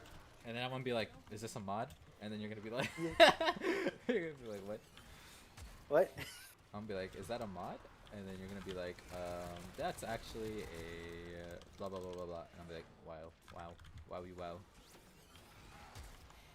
I'm gonna become a hunter. Actually, wait, I would have to play as a hunter because that's what I made my account. Oh yeah. Yeah, I mean, I'm a Titan main, so you know I'm basically useless 24/7 because I play the worst class in the game. This one of my viewers, or the people in my stream, White Run Guard, says people who like this was going back to what I said. I'm assuming what I said about smaller communities with like less people who create content. They're probably like really hungry for people to watch, starving. Yeah. Because like I feel like I mean it's 100%. Most of the Destiny 2 content is all based around PvP, and I've never been a fan of like Destiny style of PvP, like ability based. That's why if you see me make PvP videos, it's on stuff like Call of Duty, because Call of Duty is a pretty fair playing ground. Yeah. No abilities, and the only thing everyone has is a gun. Yeah, for sure. Oh, Paulus says he would watch those videos. I'm assuming the Warframe player plays Destiny, Destiny player plays Warframe. Interesting. Yeah, no, that'd be dope. The only thing is Warframe is free to play, while Destiny 2, if you want to do like the, I mean, we can. I don't know how many destinations you get for being free to play in like Destiny 2, but I mean, Reinforcements available. because the thing is, if you want to get access to like, if you want to get access to the moon or if you want to get access to Europa and Season of the Chosen and that stuff, you need to buy the expansion, Oh, right? I wouldn't mind putting some So, money into it. well, I mean, the thing is, I can at least teach you how to play like the basics of the game, and you can reach like 1270. Yeah, I mean, Like we can do some strikes and everything, and I can just explain that. yeah, Although, like, if you, the thing is, like, how far do you want to take it? Like, oh, a Warframe player does a Destiny raid for the first time, and it's just like a 15-hour long video. dude. Honestly, I'm down. I'm down to take it as well. Honestly, if it's fun and I'll keep playing the game. Like, All right, that's dope. down to go however far like it ends up being. Like, if it's really fun, I'll keep going. Obviously, Okay. it's just us playing the game. You know, be very fun, Yeah. fun thing to play. And then also, fuck, what was I gonna say? There's something else. I forgot, but yeah, very fun. Oh yeah, that's what I was gonna say. You said Europa. It's funny because we have a, well, I'm assuming it's all planets from, like, you know, real life and shit, but you know, we have a Europa. So it's Yeah, the cool. funny thing about Europa is in the original Destiny 1 beta, you could data mine Europa missions and stuff. Uh-huh.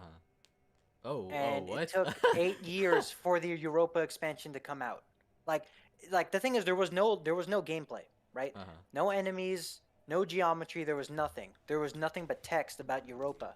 Like, oh, like mission location, Europa, defend the Vex, defend against the Vex incursion in this location, right? Uh-huh. Thing is, Europa didn't exist. There wasn't even a game file about Europa. There was just text.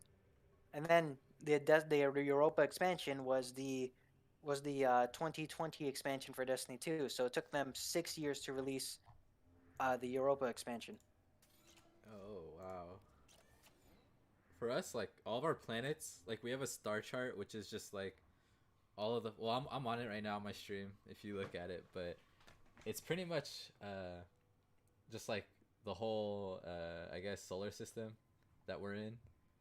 And each planet, you start on Earth, they have nodes. They have nodes that, like, are just different missions that you complete, and you go, like, kind of like a spider web. You go further and further, more nodes you complete, you go into different planets, and you go all the way up to the void, which is like the last, well, you could access the void through different planets, but generally the void, depending on the tier of void, is the last or like hardest missions. But it's not like something that you grind out normally. Usually once you complete nodes, like, you don't really replay the nodes unless there's a specific, like, I guess, like, alert missions, which are like missions that come on throughout the day that are like at certain times where, like, you get different drops or like resources or different mission types, I guess, like for the fissures. But yeah, that's how Okay. we do our thing. There's no, like, content that you buy that gives you different or there's no, like, added content that you have to buy. The added content is for, like, everyone. It's just depending on the prerequisites it requires. So, like, for the open world for Venus, you can't obviously go to the open world for Venus if you haven't gotten to Venus yet, like, through the star chart. Yeah. So it's, like, accessible Yeah. to everyone. It just depends on how far you've played into the game. Yeah. Some locations are locked through expansions because all the content on there is related to the expansion. Yeah. Oh yeah. Like, so, like, for example, however, there is a downside to Destiny that I need to tell you right now. So, the developers have commented on this, right? Uh-huh. The engine they made Destiny 2 on is an ancient mess. It is kind of horrible. Yeah. So, Okay. every year, they add, okay, so before they would add content and the content would stay in the game forever, right? Yeah. It had gotten to the point where random ass things like a rock, like colliding into a rock on Mars, would cause a gun created on Europa to crash the game. Like a ton of random ass stuff like that Yeah. started occurring, right? Because the engine is so old that it can't handle this many variables and everything. So, like, even though those things are, like, supposedly zero connected, right? Like, how would geometry on a different location affect a weapon perk that has nothing to do with that location, right? Yeah. And yet it would happen anyway. Our position has been compromised. And so that's the thing. So essentially, the developers are just like, it's really bad. They actually put out a full post saying things are really bad on the developer side. The game is busted beyond like all belief, right? Uh huh. And people were starting to notice it in year three because year three was the last year before they removed the content. Yeah. Like, there was this event called Escalation Protocol where enemies would spawn, right? Uh huh. Well, if you came in there with a weapon from year three, all of a sudden enemies wouldn't spawn for whatever Wow. reason. That's how busted the engine was getting. Damn. So what happened is they actually had to they had to remove a ton of content for year four, right? The content was free though, so the issue was they had to remove a lot of the free to play content that wasn't relevant to veteran players anymore, like the planet Mars, the planet or the moon Io. Let me see here. Mercury. Those planets and destinations, all of their activities were removed because it fixed the game. Literally, for some reason, this old stuff made years ago was starting to get glitchy when you're using newer content on it. Oh yeah. So Wow. what they did for the launch of the current expansion is two things. They removed a lot of the old content so that it will no longer conflict with the new content, right? Yeah. So like less random crashes and less glitches. And then they updated the engine, like completely overhauled the internal engine by a significant amount to reduce the amount of glitches and everything. And it also happened to be a visual upgrade update. Ooh. So the graphics all got better. Oh, that's good. That's Perform good. Yeah, graphics got better, performance got better, less bugs at the cost of content being removed, right? Yeah. So they still need to remove content, but they need to remove less. So the thing is, they have these things called seasons. Remember how I was mentioning season of the chosen, season of the splicer, season of the lost, right? Yeah. So these seasons occur throughout the year. So like Destiny, there's like Destiny 2 Year 1, which had Curse of Osiris, Wrath of the Moormind. Destiny 2 Year 2, which had Black Armory, Joker's Wild, and Penumbra. So at the end of all of that, at the end after everything like went away, right? Uh huh. They had to remove those when Year 4 launched. And they realized if you keep around this legacy content, right? Like this old stuff, at some point it's going to start developing the same bugs that the other older content started developing, right? Yeah. So at the end of that year, everything except the expansion released that year will be removed from the game by the end of the year. Wow. Damn. So, like for example, I bought like a Beyond Light for $40, right? Yeah. Beyond Light is staying. That expansion won't go away. But for 20 extra dollars, you get the four seasons: Season of the Hunt, Season of the Chosen, Season of the Splicer, and Season of the Lost, right? Yeah. And that content is there for the entire year, or at least most of it. A season launches like every 3 months. So you get access to all this content, but by the time the next expansion launches, those things will be removed from the game. That's actually wild, man. Yeah, so it's sort of like a thing that I'm not a fan of it, but it's very obvious that the game has gotten way more stable since they removed the content. Yeah. Like this is something me as a player could notice. Loading times are way down. Oh, that's Loading good. times are way down. There's less bugs. Things function faster. The menus actually load on time. Do you think they'd ever bring back the content but like reworked or remastered or anything? They actually did actually. So they, as proof of a concept, they brought back the very first Destiny 1 raid. Oh. And they're just like, look, we were able to fix it, and now we can add this super old content back into the game. Oh, that's fun. That sounds good. So they're saying that like this whole vault thing is meant to be like temporary. It might last like 1 or 2 years as they try to fix the engine. Yeah.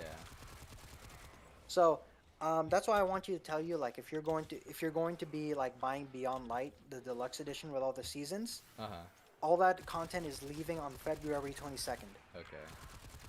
So I don't know about I don't know if you like the thing is like sure Warframe player plays Destiny, but I don't know if you want to buy the expansion this late into it, because by February 22nd that content's going away outside of the expansion. Yeah.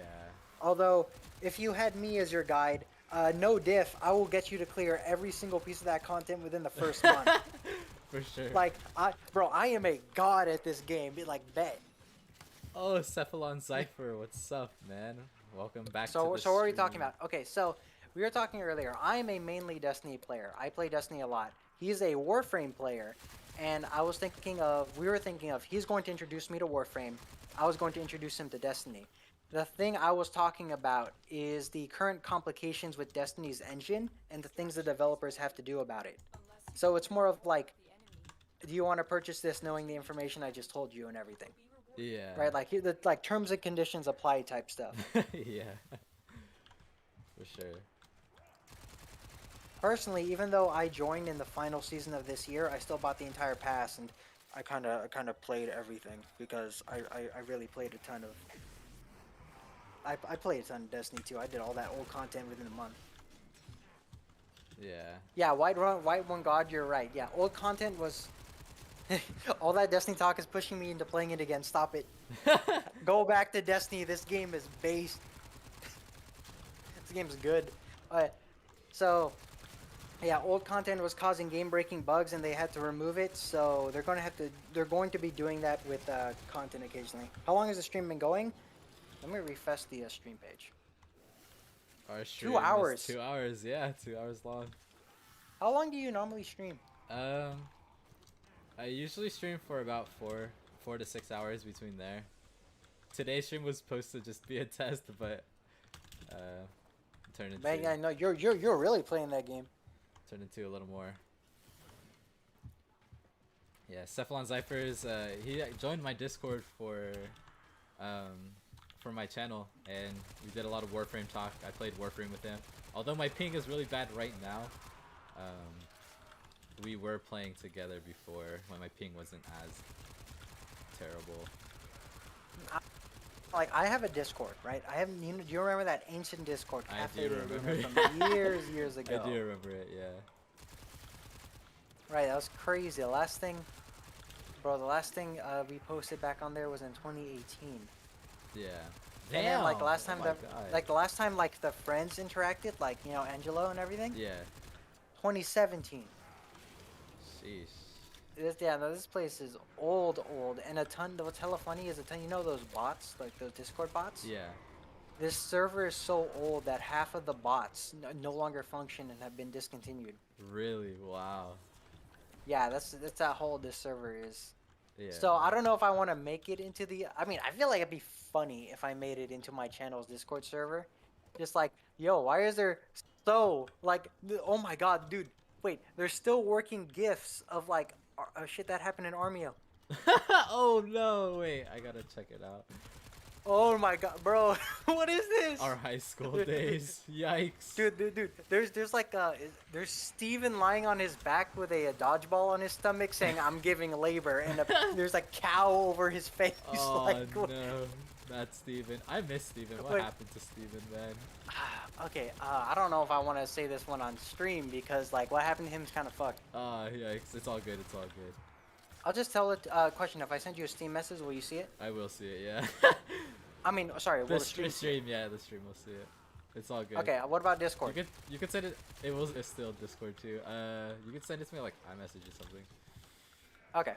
But also, yeah, my Discord was from 2017 also, and I never used it or anything, so I made it into my channel Discord, and I only had like a couple messages from 2017, and I just deleted them because they weren't anything like funny or crazy. Oh my God, I forgot. Oh my God, dude, there's stuff from Steven all the way back in 2017 with all of his anime con photos, where he has a ton of anime merch. Oh yes. Oh my God. Yes. Well, I forgot he was still such a weeb back in the day. Like even then, in nowadays, he's still the same like tier weeb. Yes. By the way, YouTube streams be better than me watching Twitch. I'll for sure be streaming on YouTube more. This is my first time setting it up. I'm just gonna stream mainly Warframe on YouTube, but I don't know. I might stream whatever. Honestly, I'm just doing whatever I feel like.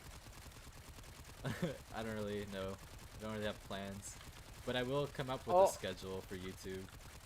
This is okay. This is still funny, dude. Okay, so you know how you have those like emojis, that giant red square with a letter in it? Yeah. Yeah, they were just spam Oh, posting BBO. yeah, I know what you're talking So about.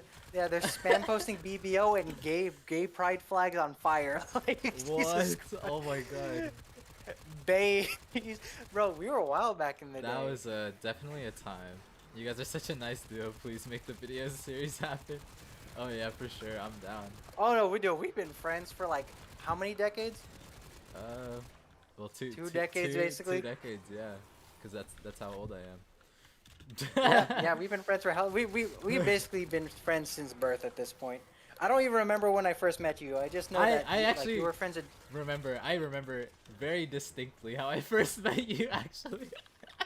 Wait, was it when I got in trouble and doing the crazy shit? Okay, that was too, but that wasn't the first time we interacted. The first time we interacted, I will never forget, man.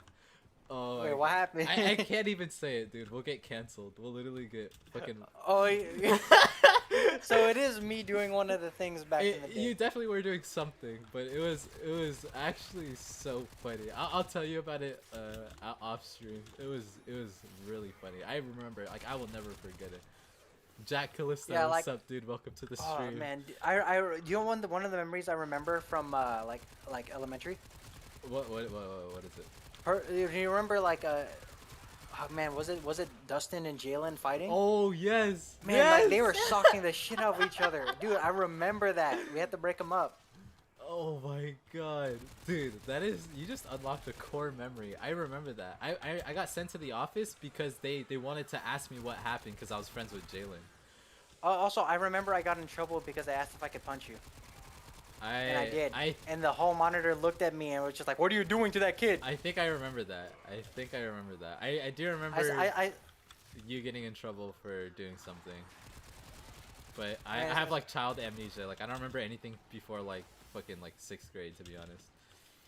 I just remember there was like the God, I remember the second grade dance off thing. I was pretty base doing. Oh, a dance. actually, you just unlocked that, dude. Oh my god, you just unlocked that memory. I remember you going so crazy in the dance. It was so funny. Dude, you're still a dance monster, bro. Like you got some. Oh yeah, do you moves. remember the gosh, do you remember that there's that video of me during prom dancing, right? Dude, I have it. I have that video. I saved Yeah, it. bro, Oh, bro, God. you should have seen like my dances, they come from the heart. Dude, they're Right? amazing. Where's the crossplay? Is Warframe now crossplay? There was supposed to be a crossplay update, but I don't remember if it was now or not. Here, let me search that up. Oh yeah, speaking of crossplay, that actually came with Destiny 2 this season. Oh, nice. Gaming in the womb. Like gaming in the world. Yeah, bro, I'm a gamer. I'm, God, I remember the memes like I'm a gamer with a Y. It's like okay. Oh yeah, crossplay isn't out yet, but it's being developed. I'm looking at articles right now. Yeah, there was a lot of talk about that. Hopefully they release it soon. They had a lot of plans for Yeah. the end of this year, but I think everything's being pushed into next year. Yeah, they were surprisingly able to release the anti-cheat and the crossplay for Destiny 2 before the major expansion. And it's kind of funny because sometimes I'm playing the game, right? And I'm just like, this is a console player. How is he missing me? Like sometimes I'll be playing PvP, right? Yeah. And I'm just like, bro, I'm like 3 steps away from you. How are you missing? And it's not even me being like, oh, you're so bad. I'm just like, oh man, I'm a PC player against a console dude. It's kind of unfair right now. Yeah. What if, Although, like in Warframe, since you said PvP is dead, it should be fine. yeah, I really want them to rework PvP so badly. Do you want to know like the interesting history of Destiny 2? I mean, Destiny 1 PvP was hella funny. Oh yeah. So Destiny 1, there are 2 weapons that dominated the game. There's Hawkmoon and then there's Thorn. So normally hand cannons 3-shot to the head, right? Yeah. Thorn was a 2-shot. And it wasn't even slower rate of fire.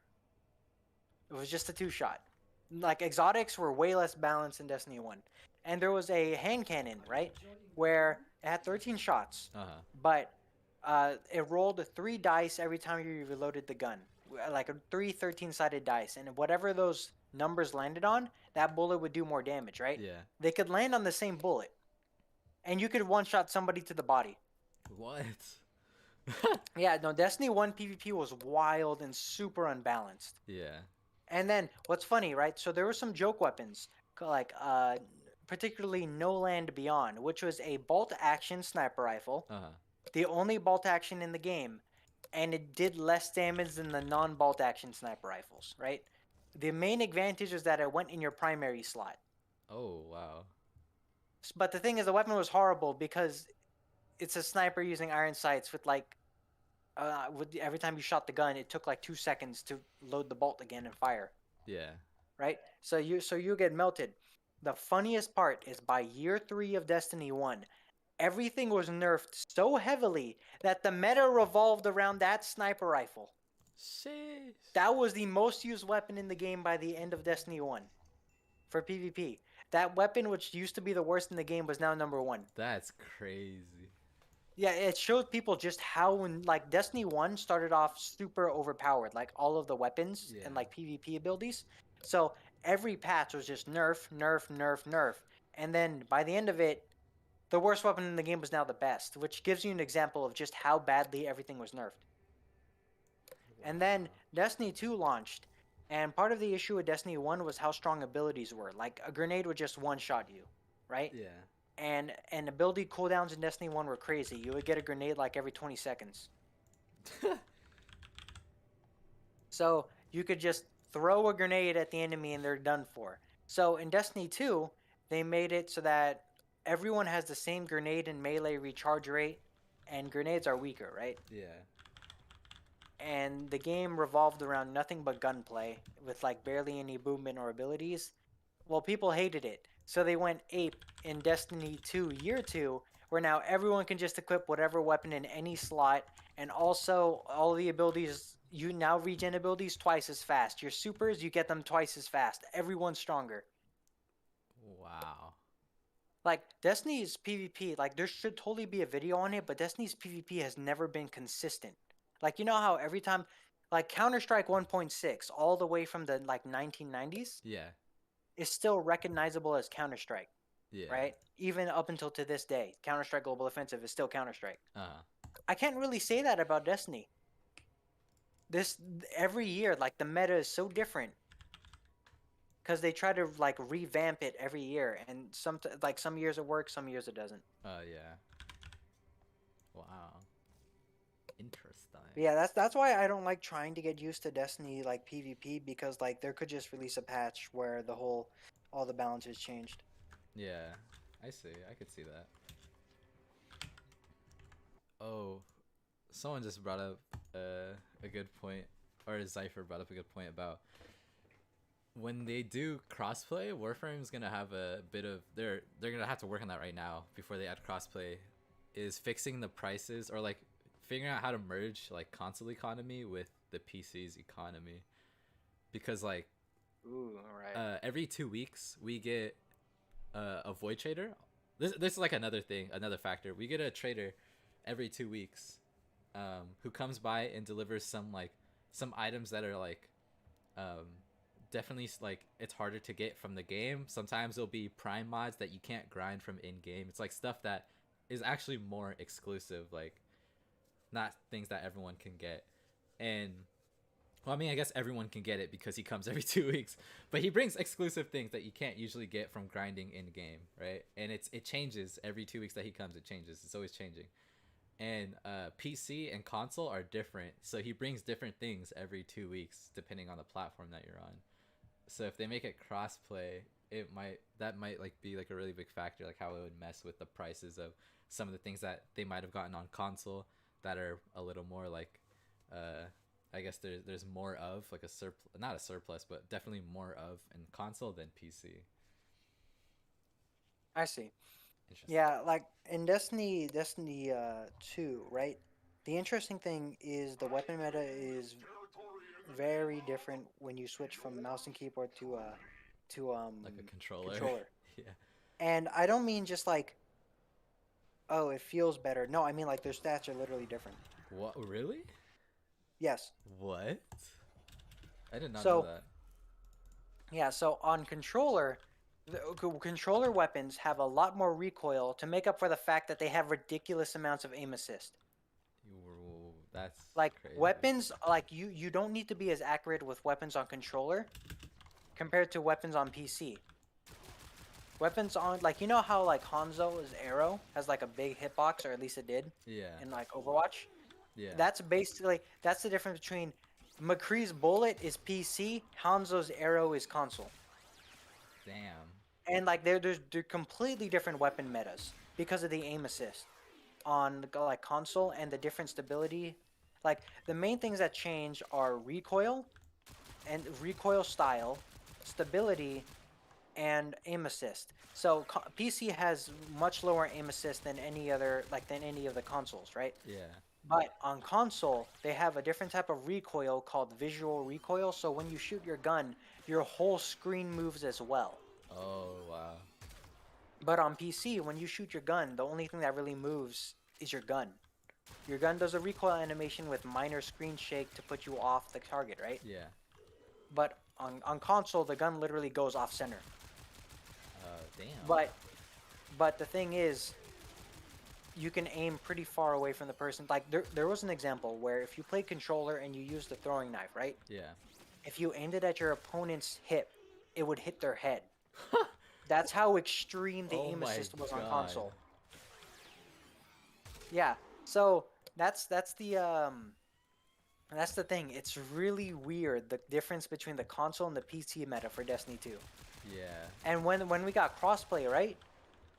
It actually, people weren't that mad about crossplay because it's like, why are they using these weapons? They're terrible. They're not terrible on console, actually, so you're gonna get your ass mollywopped by them.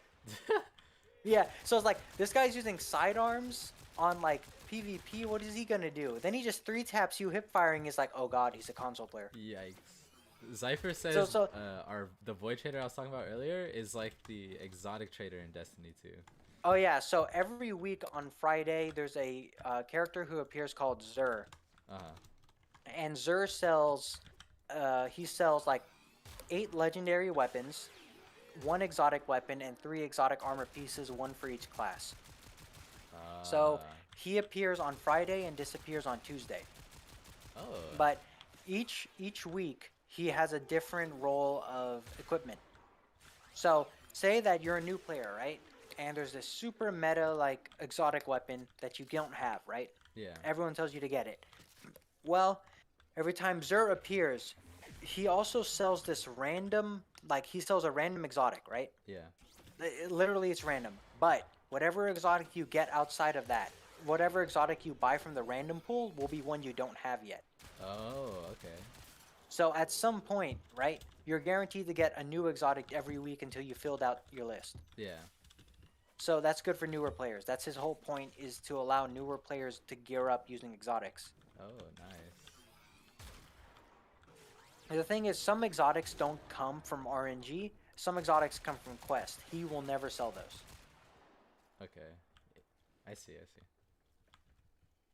Interesting. Yeah, it's pretty cool. Like, there's a lot to explain about like Destiny and everything, like, and how that works. Because Destiny is kind of confusing, but once you figure out a path towards leveling up your character and getting the weapons, it's relatively simple. Yeah. Damn, this weapon I just leveled, actually kind of fire. I love it. Yeah, is this like a training ground? Because they're just standing still. Yeah, so we have a simulacrum. That's what they call it.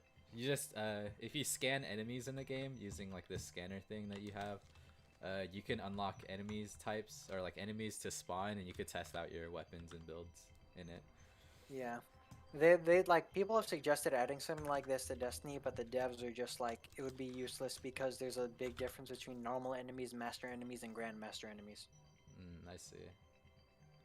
Like for example, my hand cannon will one shot normal mobs in patrol and strikes, right? But it might take up to 3 to 4 shots in a raid. Oh, okay. They're like they have massive health differences, like just for normal enemies. So having a testing thing like that, right, is not as useful because it's like, oh, one shot's the enemy, but the moment you swap to a different mode, Yeah. it doesn't one shot anymore. So Yeah, I feel like for Warframe, it's necessary because our weapon stats are based on what mods we put on it, so it gives us a lot of room to theory craft and try out different builds. Because like each weapon has different damage stats. We call it IPS, impact, puncture, and slash, all having their own effects on the enemy. And you could also put together elemental combos, like how you said about you have enemies that require certain element types to take off their shield. We have different armor types on certain enemies, and some enemies have shield, and different element combos will provide damage increase and like be able to strip like their shield or armor. And some of the others are like it's damage over time that's really good against base health. And you could put together like a bunch of different combos. And the main one right now is like viral slash or viral heat. Viral reduces the enemy's health by a lot, and then slash or heat is like damage over time, but it applies directly to their red health or like their flesh, which is under their armor. So you reduce their actual main health, and then you hit them with slash, and they die. It just ignores their armor. Heat is kind of the same, except heat will I think heat reduces their armor, and it also puts them into a CC effect where like they panic because they're on fire. But it doesn't, I don't think it's like slash where it affects the main actual health, but it's still really powerful right now. But yeah. Yeah, so the elements in Destiny are interesting in that they don't actually do anything on their own. So like a solar will behave identically to arc will behave identically to void. The only difference, the time it comes into difference, right, is in high-end gameplay, where there's an effect called match shield, and basically every enemy has every enemy with a shield has a certain type of shield. Like a centurion will always come with a solar shield. A captain will always come with an arc shield, right? And it's based on the different species you fight. For example, the Fallen have so many arc weapons, right? All of their low-tier enemies use arc weapons, right? So if you do extra damage with arc weapons in that run, then that means the Fallen, like say there's a modifier called Arc Singe where enemies deal 20% more arc damage. Yeah. That's basically a joke when it comes to Vex. Vex have like 0 arc weapons. But the Fallen, all the mobs will start doing extra damage. Oh, wow. So it's sort of it's like that in the case that some species require different weapon loadouts. There's the 4 basic species. There's a Fallen, Vex, Cabal, and Hive. Then there's the 2 advanced species, which is the Taken and the Scorn. Oh, okay. So Taken and Scorn come with abilities, while the others are a lot more basic. They're just basically enemies with different movesets and everything. Yeah. But for Taken, they all have individual abilities. Like, for example, a Scion, right? If you don't kill a Scion the moment you see him, he's just going to duplicate. I mean, like, literally, he will spawn another Scion. Oh. And that Scion will spawn another one. Yeah. And you can have, like, 36 of them on screen. Damn. Yeah. You should probably kill Scions pretty fast. Yeah. So, there's the Vandal. So, essentially, remember how I mentioned earlier that a player can summon a bubble that protects them from all damage? Yeah. Like, it literally just summon a wall? Yeah. That's what Vandals do. If you shoot a Vandal or an enemy near a Vandal, they will just set up a wall. And you can't shoot them anymore. You have to go up to them and punch them. Oh, wow. Probably the most annoying one people hate are goblins, like Taken goblins. So essentially, Taken goblin can barely fight, but if they look at another enemy, that enemy becomes invulnerable, takes 0 damage. You need to kill the goblin before you can damage that enemy. Oh, okay. And the worst part about this is this works on bosses. So you're fighting a boss, and there's like a single goblin hiding in the corner, right? Yeah. You use your ultimate to do a ton of damage. Damn, that's crazy, bro. You did 0 damage. Dude, that's actually pretty. There's a thing we have in Warframe for. It's kind of like a late game, I guess, where enemies have a lot of health and are a lot harder to kill. But and it's also the missions are endless usually and provide a lot better rewards. But there's a specific enemy type that shows in those missions only, where it makes all the enemies next to it invulnerable, and you have to destroy it. So it's pretty similar in that aspect. That's crazy. What's funny is they tried to patch this out, but 2 of those enemies could look at each other and make themselves invulnerable. Oh, whoa, what the?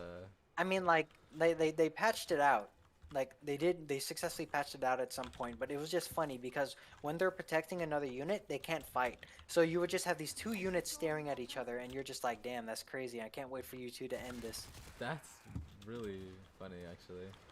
They just looked Yeah, at like each other. it's zero threat to the player. They contribute nothing to the fight, so they're like useless. But it's just funny to look at. Yeah, that's pretty funny. I like that.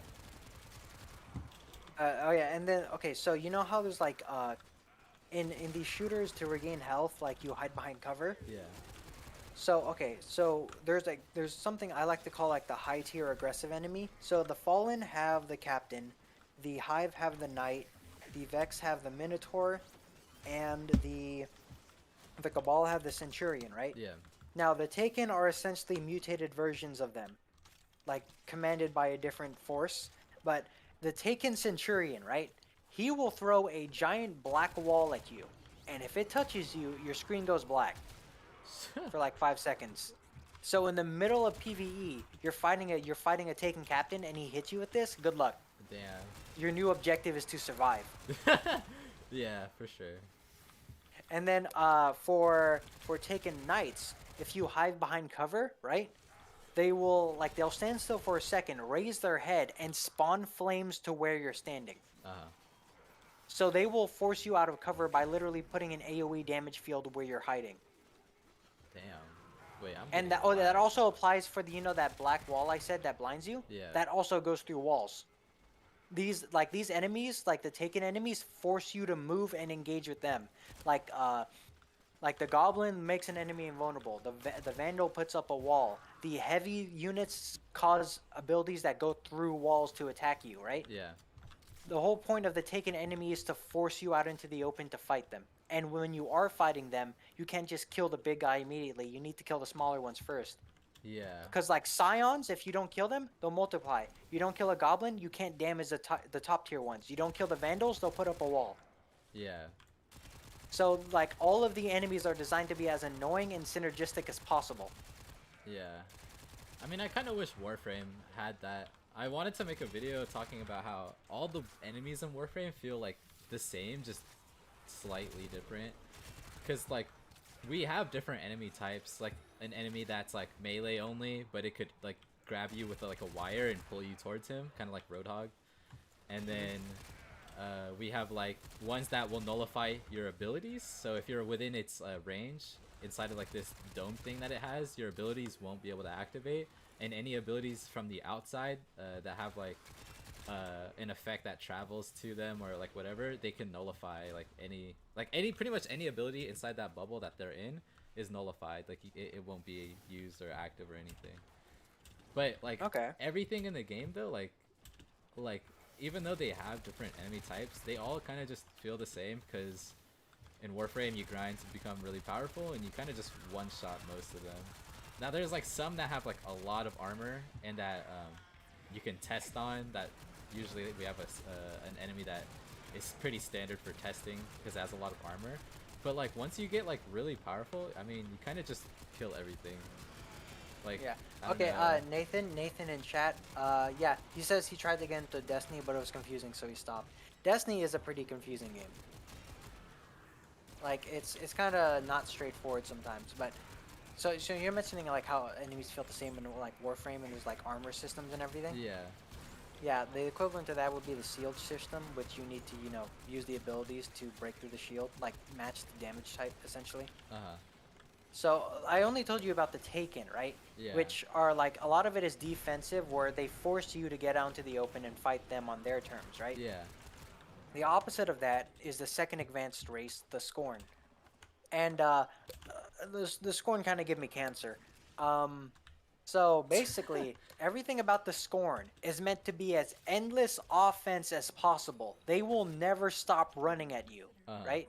They don't stay back and shoot you from afar. Well, I mean, some of them do, but most of them will just run up to you while shooting and then punch you. Wow. So like the Scorn has the least amount of enemy types because these enemy types actually have different abilities. So there's for example, there is I can't even remember their names, but there's one of the guys, right, is like a super weak enemy with like a handgun, but he has a shield. Uh-huh. right? And he doesn't block for his teammates. You know what he does? He walks in front of you and blocks his head with a shield. Oh You wow. can't headshot him. He's annoying because you can't punch him either. You have to deliberately grab your gun and shoot his legs.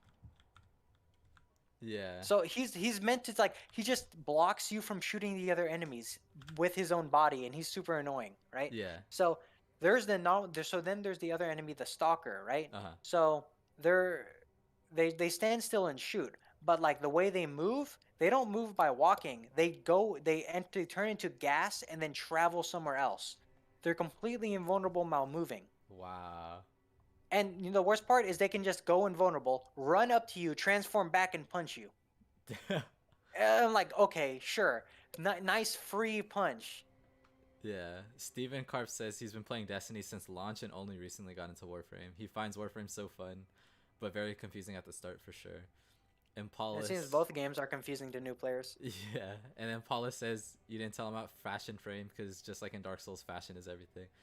Warframe has a lot of customization, and like fashion frame is kind of like a really big popular thing in Warframe because there's a lot of different armor sets, armor types, and like skins, and there's like a lot of cosmetics in this game that you can get without really having to spend money if you just grind plat and just sell parts.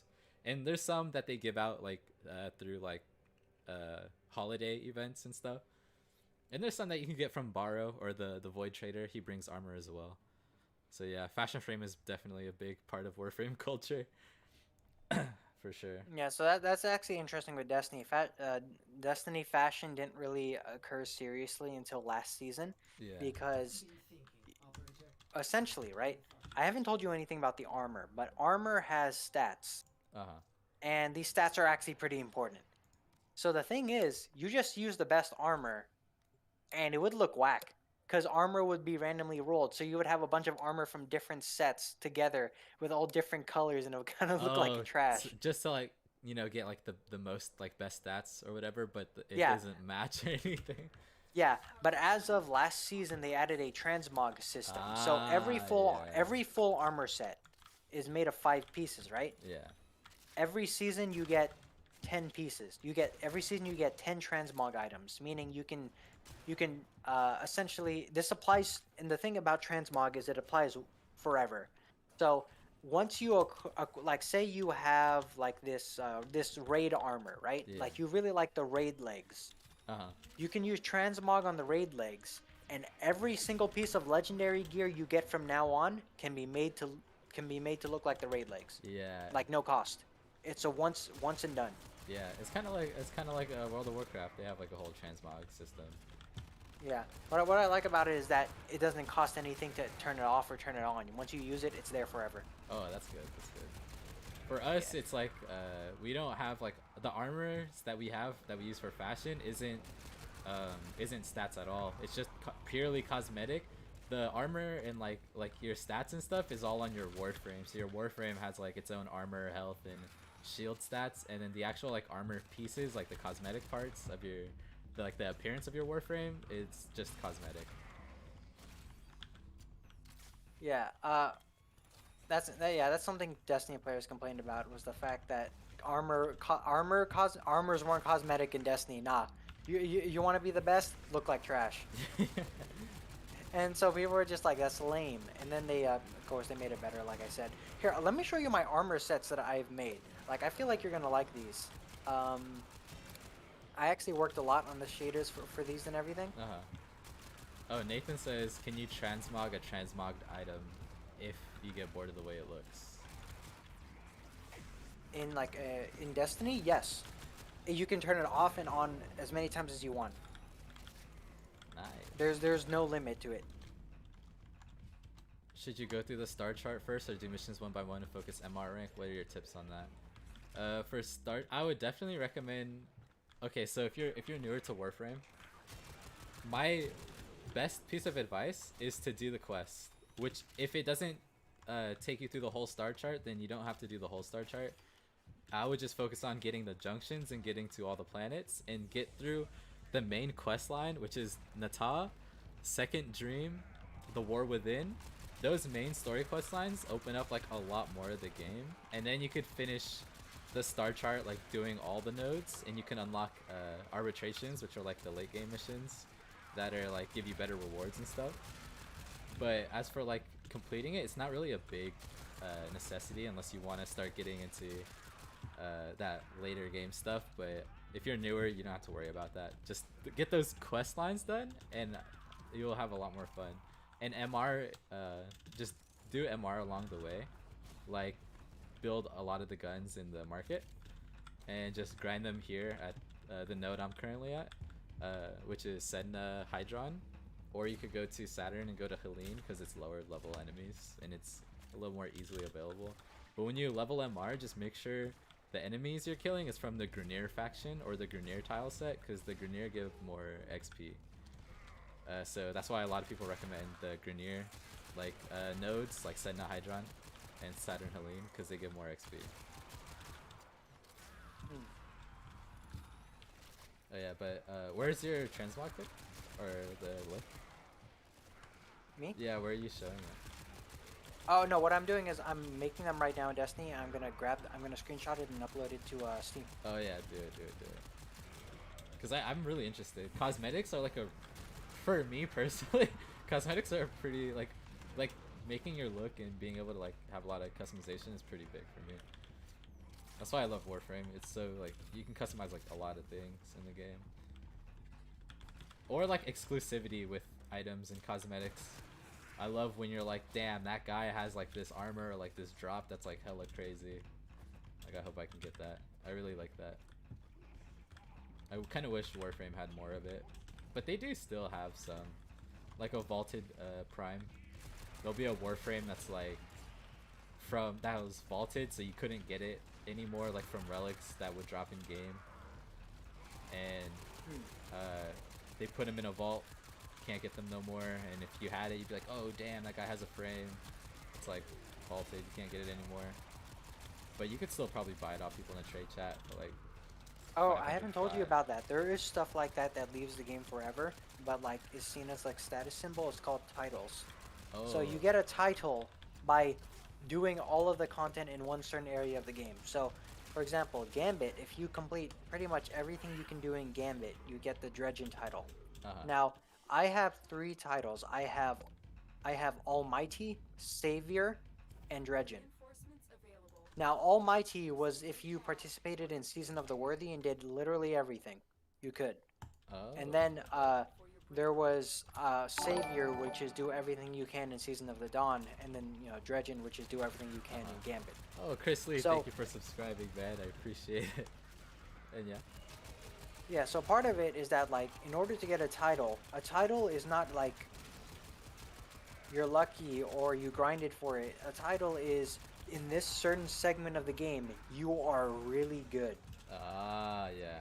Okay, that's cool. Say there's a certain activity, and all right, the activity like what's one of the activities in Warframe?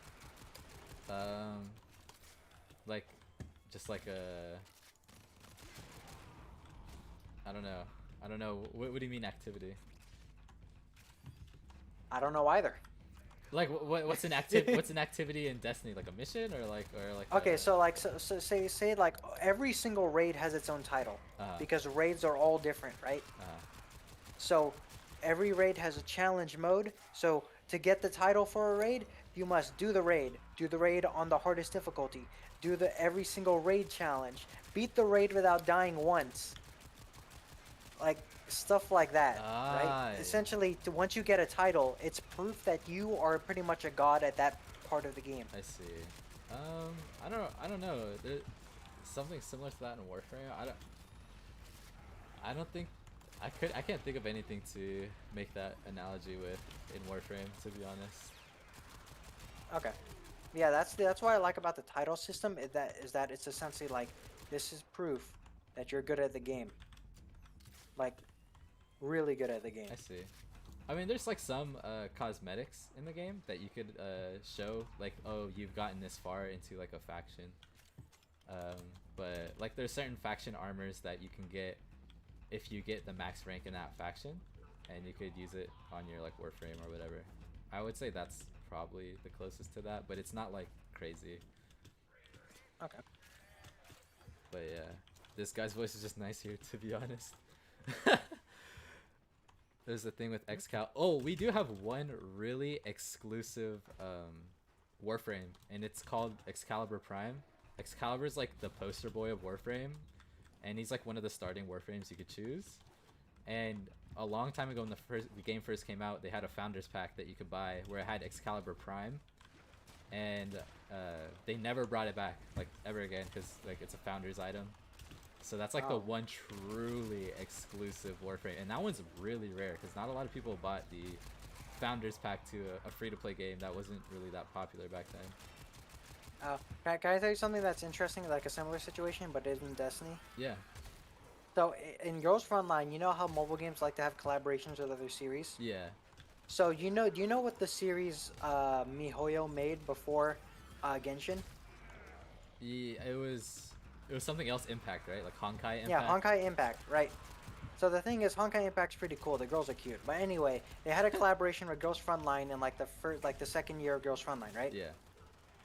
It was never rerun again and never appeared ever again. Wow. Like every other event got rerun except for that. You want to know why? Why? Legal issues. Nobody knows who owns Honkai Impact at this point. Really? What the heck? Yeah. Yeah, so the thing is, you want to know what's crazy? My original Chinese account, I got all the characters. Oh, damn. I got all the characters from that collab that will never be rerun. And it is my proof that I am an original player of Girls Frontline. But that's cracked, actually.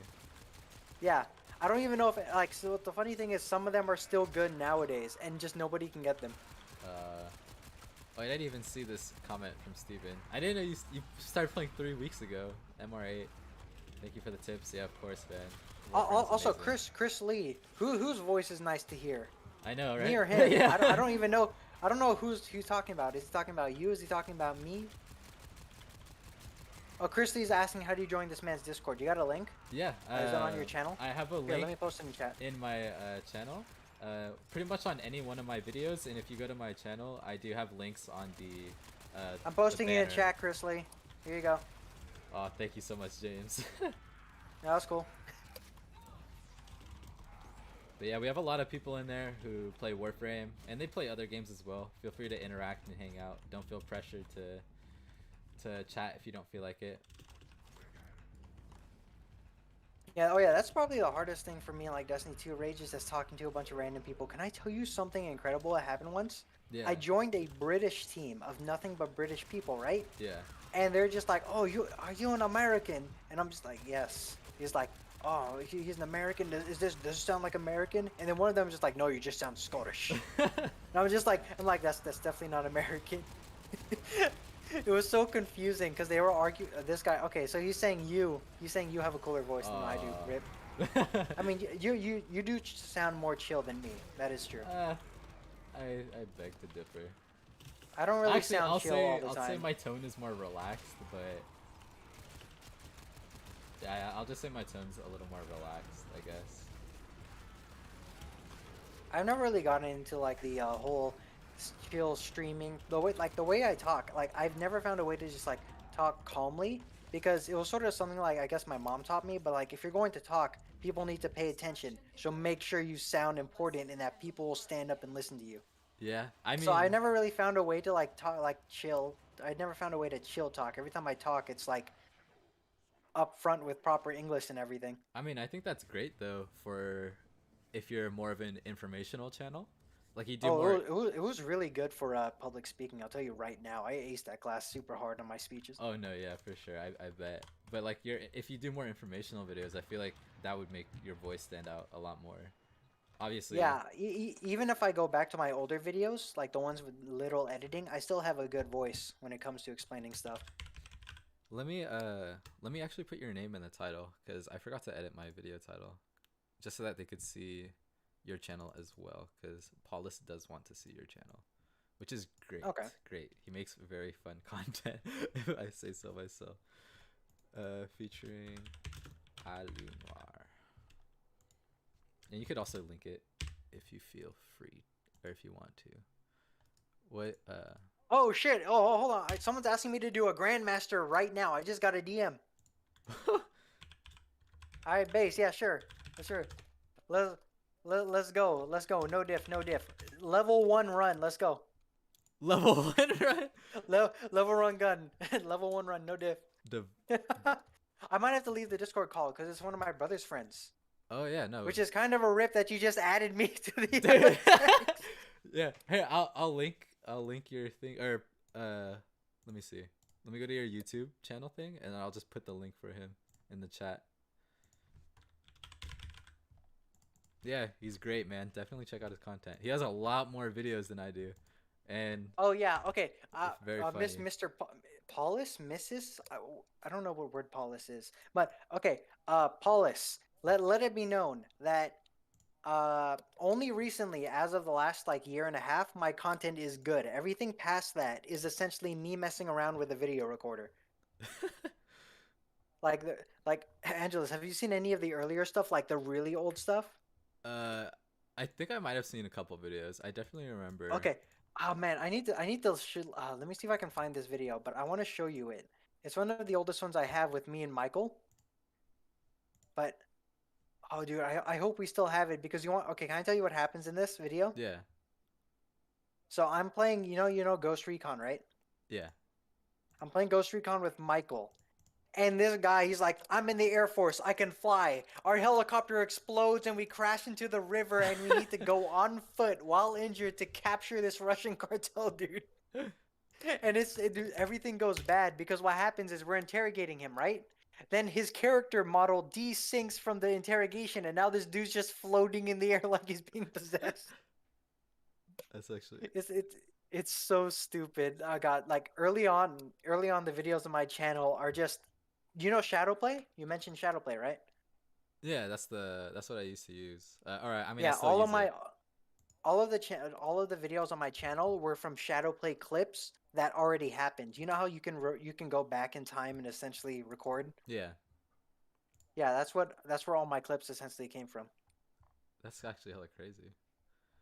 That's a long time ago. Yeah, and the thing is, you know who convinced me to use OBS? Who? You know, Aaron. Yeah. Glasses. Oh yeah, yeah. Yeah, he was like, "Stop using Shadowplay. What are you, bitch? You use OBS. Go. Do it." Yeah. And I'm like, "Fine, I'll use OBS." And I think it was a good choice because OBS is pretty good. It still Yeah. holds up. Oh shit! I just exit out. All right, I'm gonna have to leave the call really quick to do this GM. Yes, dude, it's all good. Have a good. All right, have a game. good one, dude. And later on, let's do a Discord call like outside of a stream. Yeah, no, for sure. I'm down. Oh, also, do you want to do like a horror game later today since I wasn't able to do any? Yeah. Since your stream seems to be working? Yeah. Oh, cool. We could do Devour. Hopefully it's still on sale. Yes, I already bought it. All right. Have a good day, dude. Yes, you too, man. Or good night, since we live in the same time zone. Yes. All right, I'll call you back later if I want to play the horror game. Yes, yeah, I got you. See you, dude. See ya.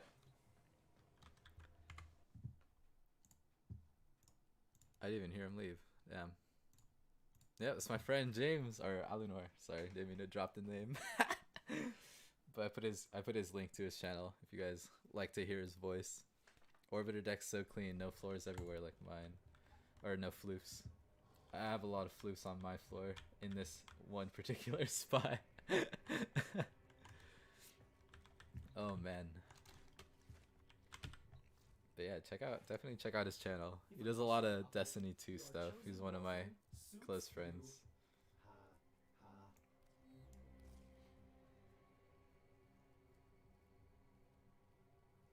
Let's see. Quellor build.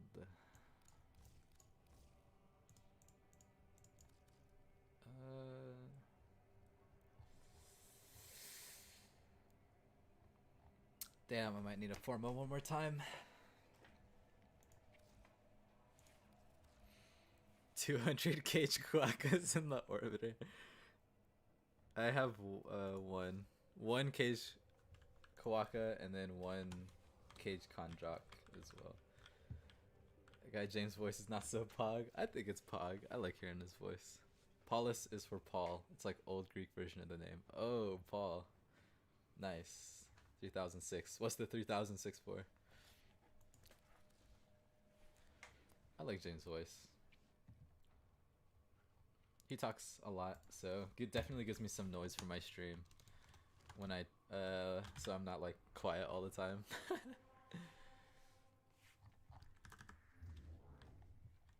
200. Cage Kawakis. You must really like Cetus wildlife bounties. Oh wait, I'm only ranked 29. I can't even form on my Queller. Oh, nice. Your birth date. 3006. That is...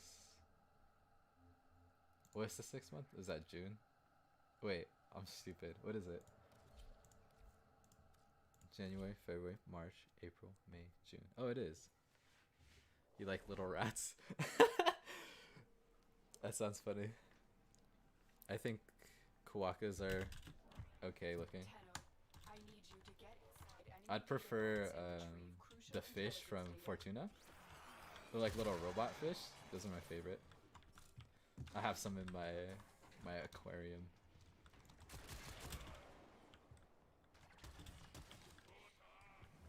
Actually, I don't like any of the Cetus animals. Loki, they all look so like funny.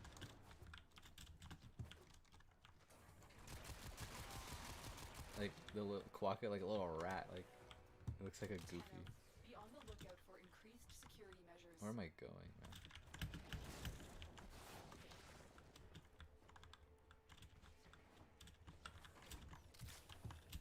I'm actually really liking the Queller. If you guys haven't gotten the Queller, you guys should check this weapon out. Although it's only available if you've done Railjack, Trigger the alarms now and they it's will it's start not that destroying easy data. to get actually, now that I think about it. But this thing's kind of fun. Excellent work. It reminds me of like a Halo assault Extraction rifle, with no alarms. or like the Covenant assault rifle rather.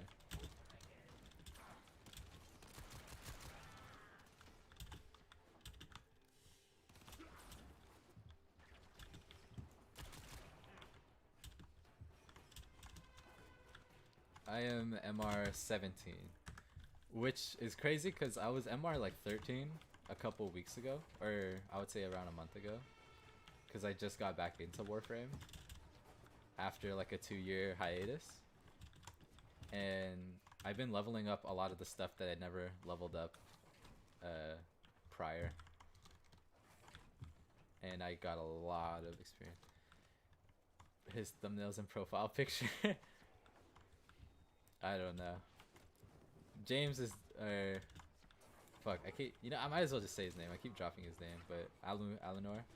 He's definitely a different species of man, I will say. If you trigger the alarms now, he will start destroying data. The Queller, I'm pretty sure has weird interaction with Galvanized Condition Overload. I want to put Galvanized mods on it and Condition Overload. I've just looked at the builds earlier, but I couldn't really find something that I thought made sense. So I just have like Viral and like Hunter Munitions on it right now.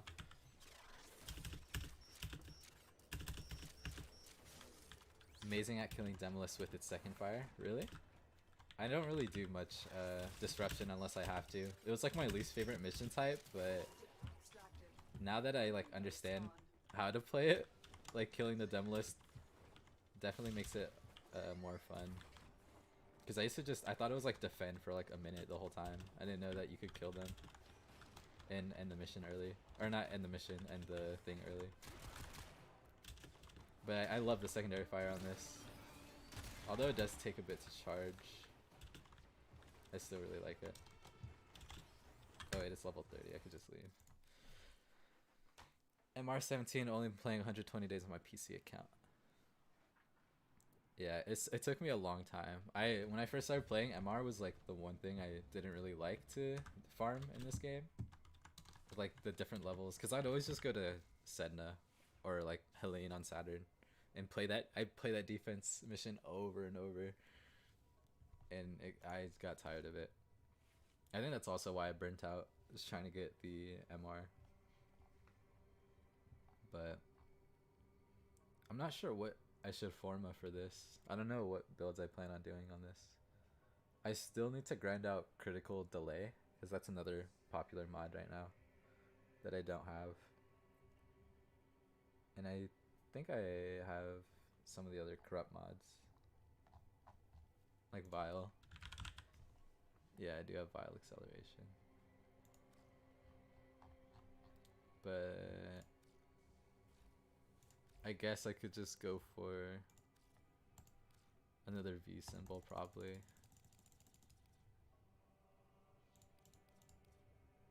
Yeah, I guess. I'll just reform a different time if it's really a problem with my build.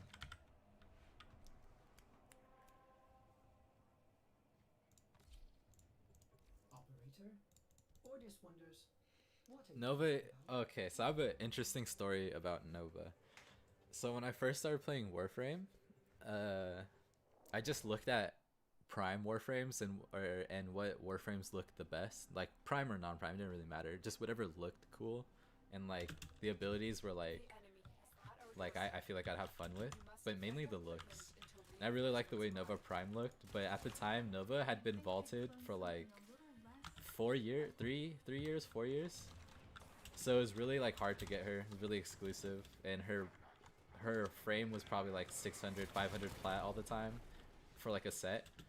So I grinded like hella plat, stayed in the trade chat like at least 100 hours, like total, like on my account, and I farmed up enough plat to buy her chassis, because I got her other parts just from trade chat also, but the chassis was the most expensive. So I built her and I played her like ever since, and then they unvaulted her like a little bit after they vaulted her a little bit after I got her. So I spent like 500 plat just for her relics to come out again, and I was so sad. But that's why I play her like all the time now, because I spent so much money on her, or like platinum, and so much time grinding plat that I don't want to not play her. And I really like how versatile she can be. I guess like defense missions, you could speed up defense, or you could slow them down if you're having trouble and you want to like, I don't know why you'd ever want to speed or slow down a defense mission, but if you're playing like excavation and you need to defend it for a set amount of time, slowing it down a bunch of enemies helps. And her first ability makes her really tanky, and if you get the augment mod, you could keep it up all the time so that you always take damage reduction. If you don't know, I don't know if you know, but her stars give, each of the orbs around her give her like 5% damage reduction or something. And duration mods increase the amount of stars that you get, or orbs, up to 90%. So if you keep her 90% up all the time, you pretty much take a lot of reduced damage.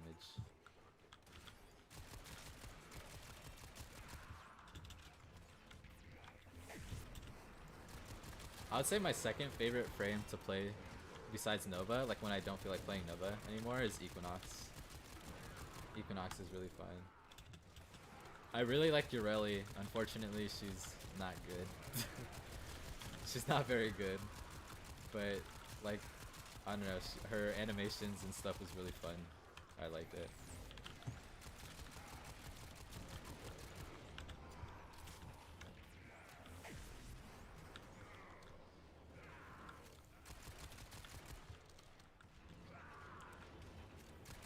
The Queller is actually so fun.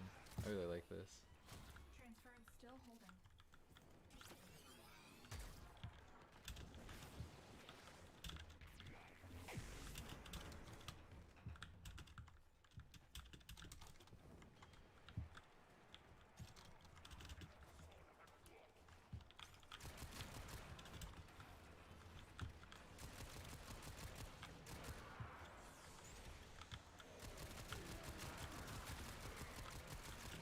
There's an exploit slash glitch with Nullstar. I think I heard of that actually. I think I came into a lobby with people who are trying to do that. That's definitely definitely funny. I haven't gotten the invigoration segment for my helmet. I'm still working on deimos stuff. But that sounds really fun. Oh, Nidus. Yeah, Nidus seems pretty fun to play actually. Excuse me. Oh my god. I'm a sick bastard. I did not mean to burp. Nidus is pretty fire.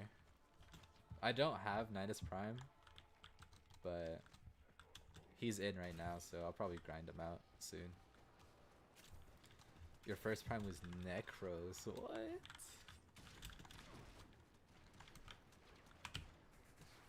My friend wanted Necros Prime so bad when we first started playing. He was like MR4.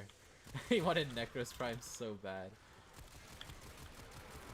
Back in those days, using the heck. That was definitely a fun time.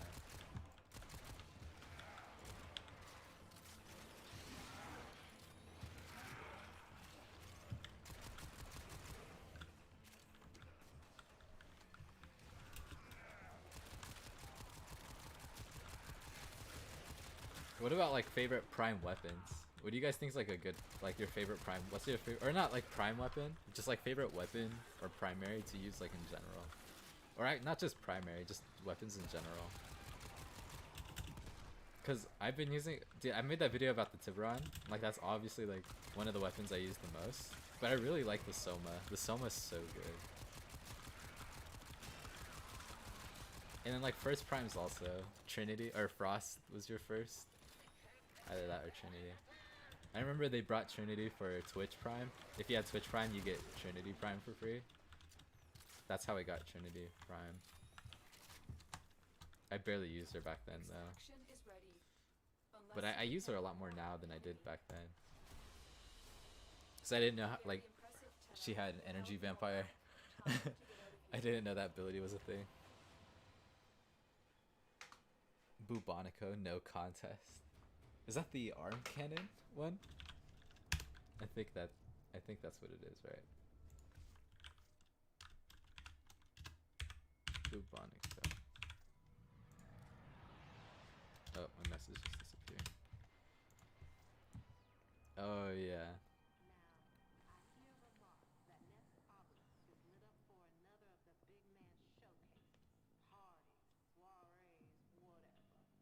You know it's meta, but you like the new core?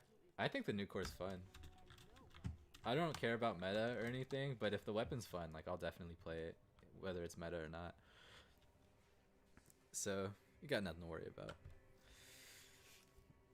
Just play whatever you like to play. I thought I saw something about, oh yeah, my favorite thing is the Vermi Splicer, but I'm having a lot of fun with the Tenet Archiplasmoir. That's funny because I just traded a Kuvalich who had a 60% heat Tenet Archiplasmoir with the Ephemera. I've had it for so long and I just traded it today. And then the new core I use a lot also. And for Vermi Splicer, I actually have a Vermi Splicer Riven and I did not know what the Vermi Splicer was when I got it. I still haven't really built a kit gun or anything, but I plan on doing so. It's alt fires a primer. Oh, I could see that. That'd be pretty fun then.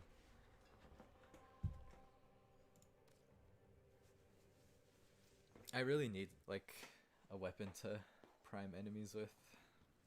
But I mean, that's why I play Nova. You just press 4.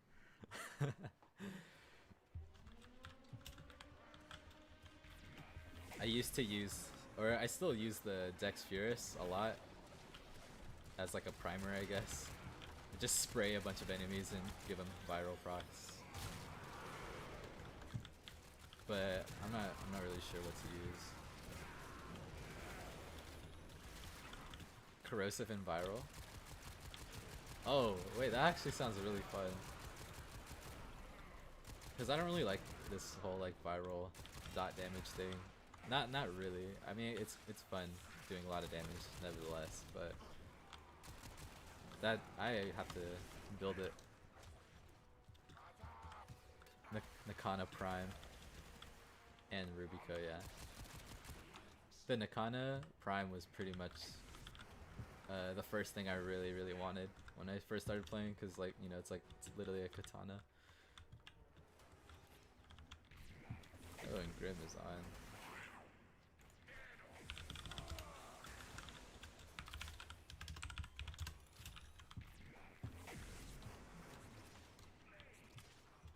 I wanted the Dragon Nakana all the way back, like when I first started playing. That was like one of the weapons I really wanted.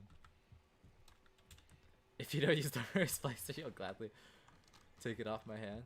Actually, I don't. I'm probably not going to. So if you really want it, I'll definitely give it to you.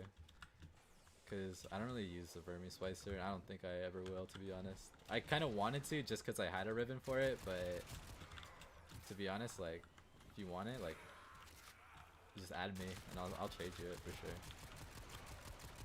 I tried to give it to Grim, I think, or like one of my friends, but no one wanted to take it. But then he bought me ribbon slots, so I didn't need to get rid of it, so that's why I have it. You could show me your Bubonico build? Say less. Yeah, I mean, feel free to add me on Warframe and you could send me the build. It's the same thing as my YouTube, except I have 2 eyes instead of 1. But yeah, I'll definitely be on here. I really want to play the Queller. How much plat?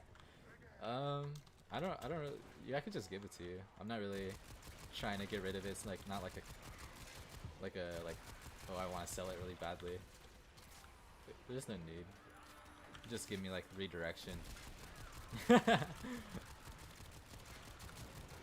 Just giving back to the community for treating me so well.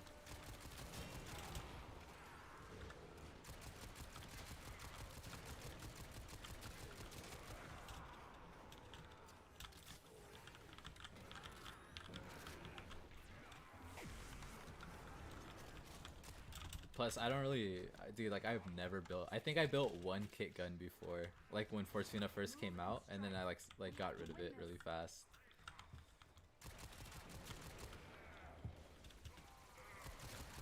Because I quit, like, around the time Fortuna came out, and they introduced kit guns, so I never really got into them. I know Catch Moon was, like, a really big thing. Catch Moon and Tombfinger were, like, really crazy. Yeah, I'm good with it. Just add me on Warframe, I'll send you the trade.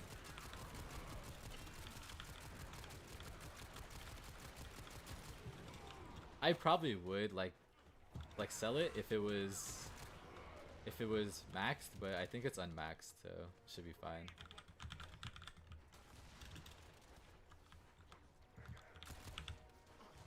A little costly on Forma. I'm assuming that's the Bubonico build.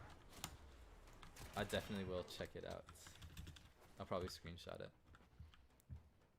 When I first looked at Amy's with MR2, I was like, you have katanas? This game is sick. That it was normal katana, and then Akana Prime. Yes. I really liked it. And then they introduced Tatsu, the 2-handed Nakana. I went crazy for the Tatsu. I really like it. It's like really just a big katana, a 2-handed katana. So I get that feeling.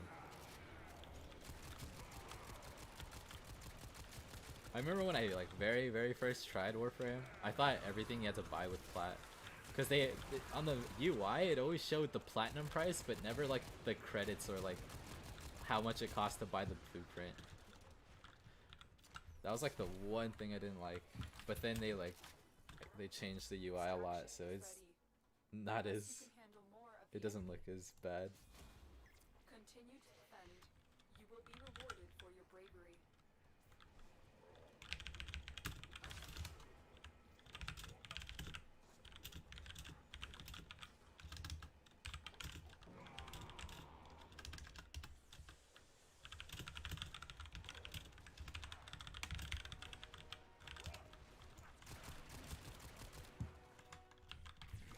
Favorite melee is Nami Sky. Dude, I want Nami Skyla Prime so bad. That weapon just looks so sick. Or weapons, I guess. Second or your favorite secondary is a kit gun. Gaze, haymaker, splats. I don't know those parts by heart, but or like what the effects of the parts are, but I definitely will go to Fortuna and do kit gun someday.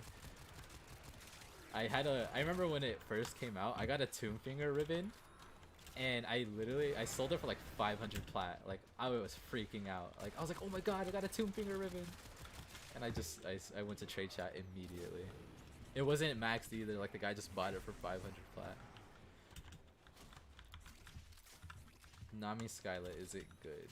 I actually don't know if Nami Skyla is good. I've never played with Nami Skyla. Yeah, it's juicy. Yes, sir. I definitely want it so bad. High/dual melee.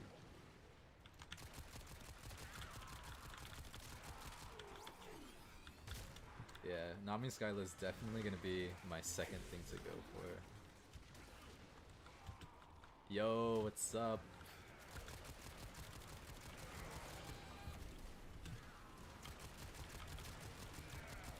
Crit or stat focused? I hope it's crit focused. I really like big crits. Big crits are actually who doesn't like big crits, you know?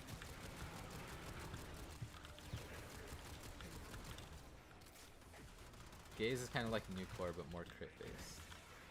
Oh, okay.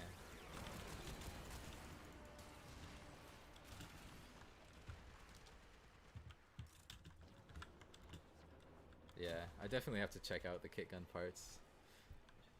All that stuff is still so new to me.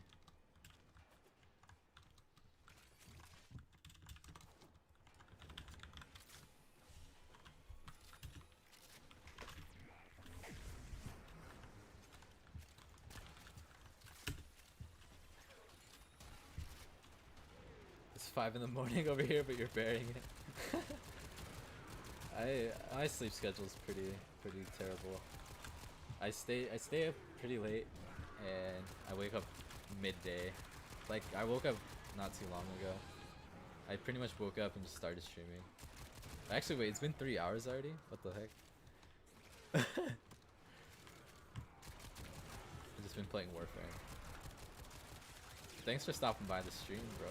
I appreciate it. Make sure you get some sleep too, man. Gaze is your only kit gun. I want to make a kit gun with the catch moon.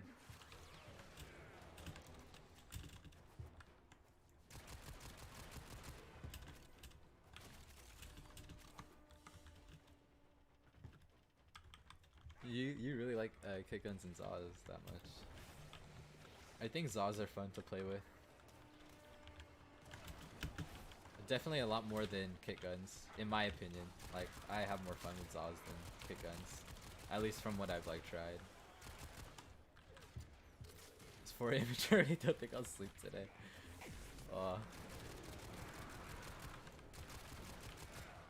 From Germany, wow. I keep forgetting, like, different time zones exist. And typical American. I am.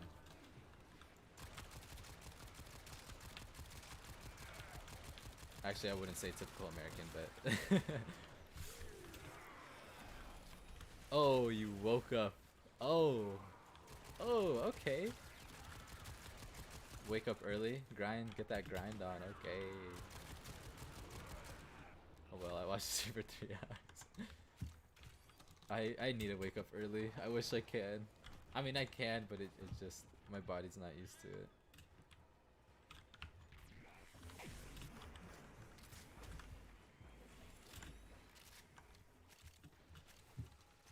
My favorite melee right now is one of my Zaws. Actually, speaking of Zaws, I made a Ulta Zaw that has Exodia Contagion, and I have a Riven mod that gives it a lot of crit.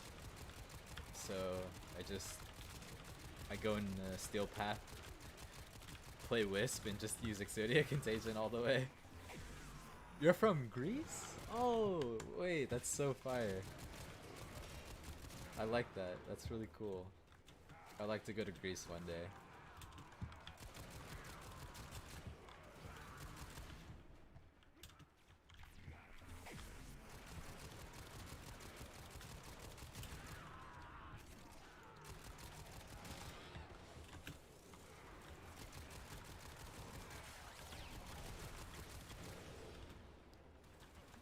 You have a riven for Exodia Contagion?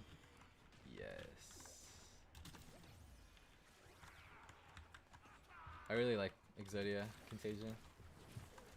It's very, very fun. Was a close one. Wow, I'm like Reinforcements 50 available. XP Do off you of choose to level leave 30 now or continue off my fighting? Quelor.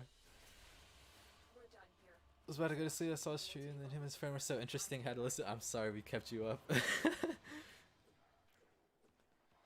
Rat V is the highest dispo Zal strike.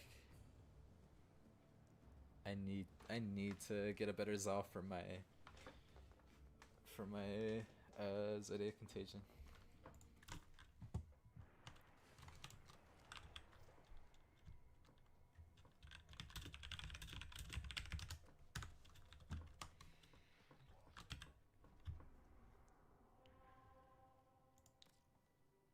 Oh, what? Why am I still in the squad with them?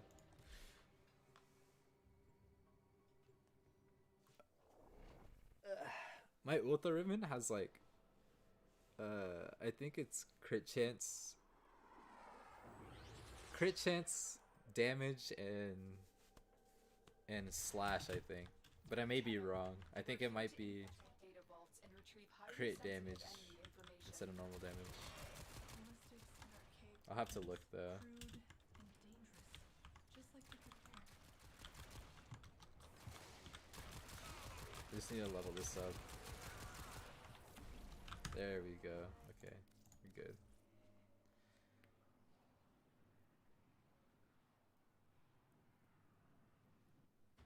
You don't have any Zaw, just can't farm open world. You think it's so boring? I can understand that. I don't really like farming open world either.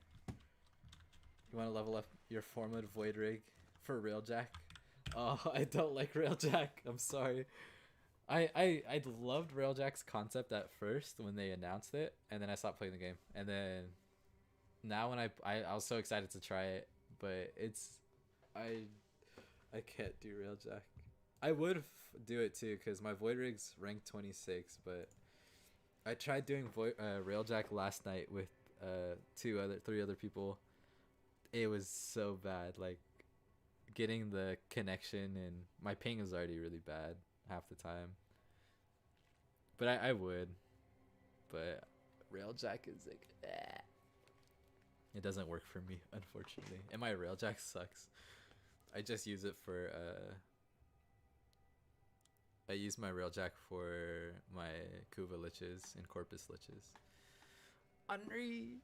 Oh, what's up? Yes, Jason. Welcome to the Warframe stream. So much is locked behind Railjack and it's a pain. Yeah, there's a lot behind Railjack. When I remember I started a Kuva Lich and I got the kill combo. And it flee to Saturn Proxima, and I was like, I don't have Railjack, so I had to do a whole Railjack questline just to do my Kuva Lich.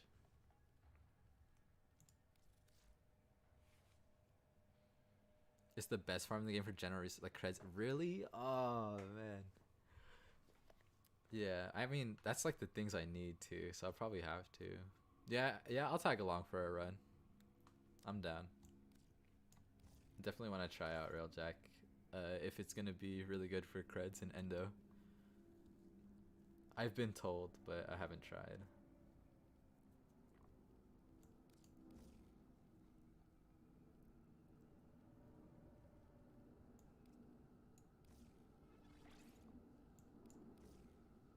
Rip. 20 sisters and no ephemera. I think my second sister I've done, or third sister was my ephemera. I got the Zarina ephemera, which I use all the time now. Not all the time, just on my Nova. The Gloriana ephemera. Oh yeah, for sure. But yeah, I'll do some Railjack for a run. And then I'll actually probably, I don't know what I'll do after. But I'm down. since I just maxed my Queller.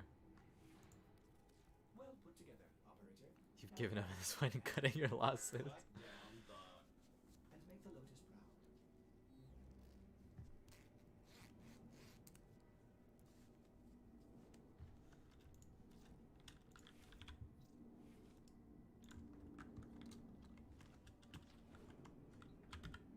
Your first sister had your favorite ephemera. Dang.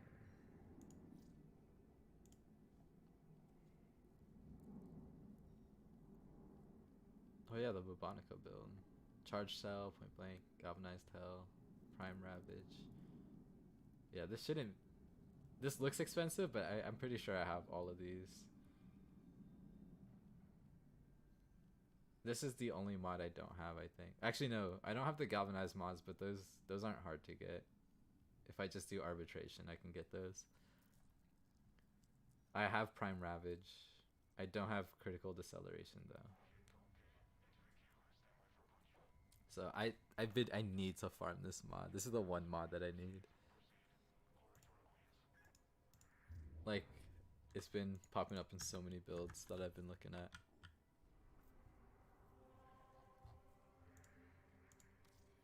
I claim this territory in the name of yours truly. I haven't even I've had my lich for like 2 weeks now. I don't feel like doing my lich. I don't know why I started it.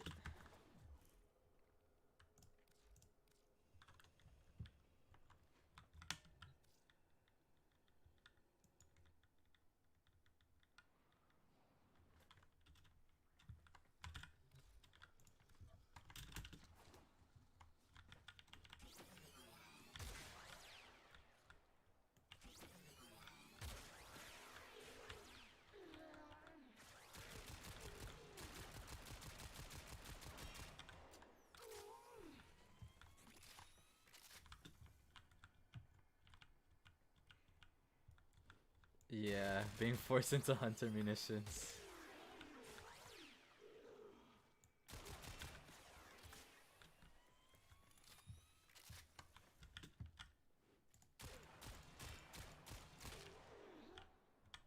Yeah, I think that's what I'm gonna really like about the Bubonico.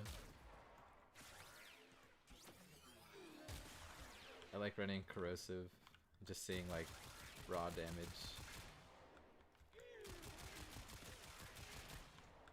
Or like just depends on the faction, I guess, but most high level stuff is gonna be like viral and heat or viral slash.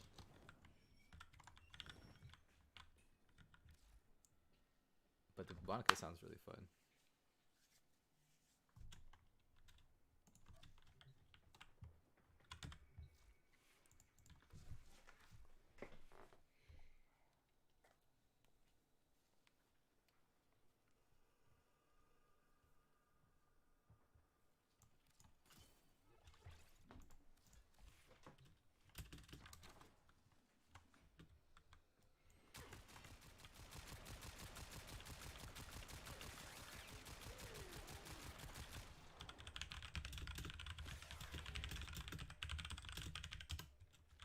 Oh shit, I sent it to the wrong chat. uh.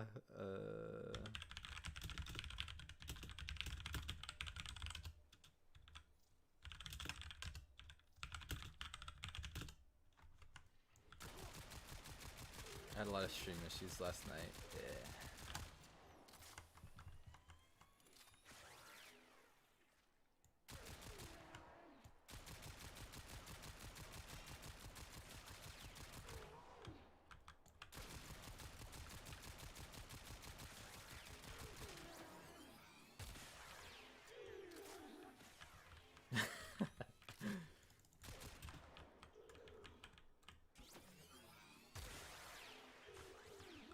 Oh yes, that's what I like to see. Putting galvanized mods on this is gonna be so good. I'm gonna love it.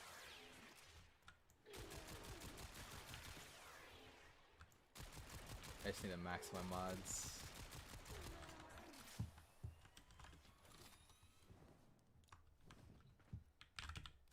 Let's see.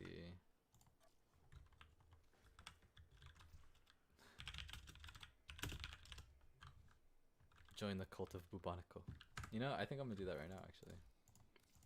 I need to see the biolab. I think that's where it is, the biolab. If I remember. Should be. It is a big ol' arm weapon.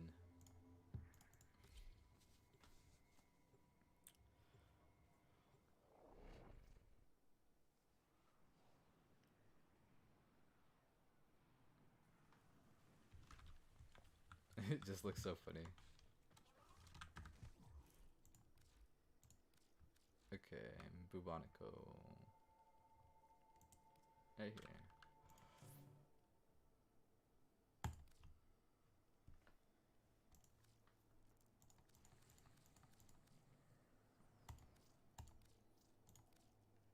Okay, 3 days to join the Bubonico cult. If I have all the resources required to make it. Unfortunately, my clan is only one active player, including me. So, about the Warframe hub. What's the Warframe hub? Can listen to you at least. Aw, thanks, Grim. Thank you for stopping by and listening to me. Listening to me talk about the Bubonico. How I'm gonna research the Bubonico.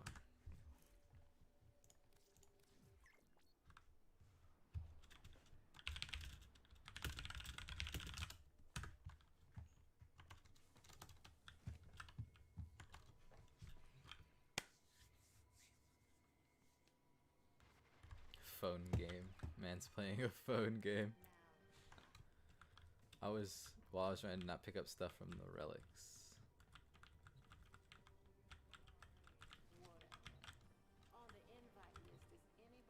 About the world states or whatever.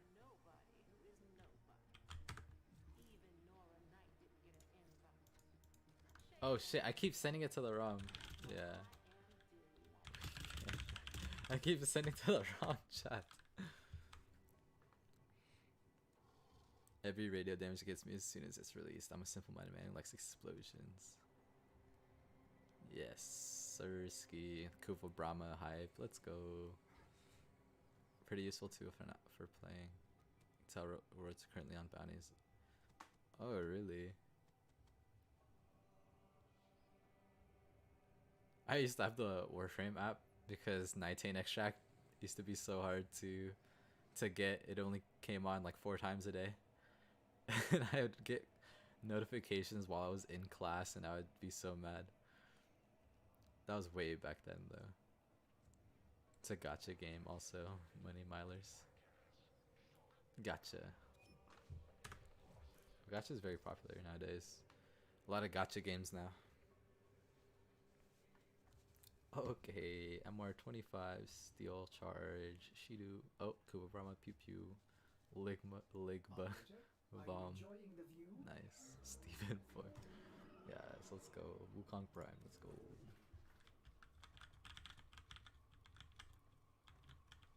For example, currently you can get fully built detonite injectors from a Fortuna bounty.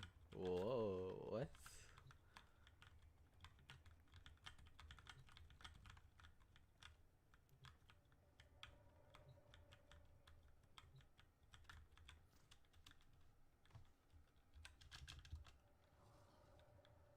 Oh my god!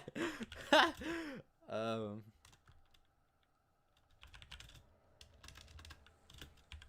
probably get folded, but I'm down. The real jack is bad. Yours. Use yours.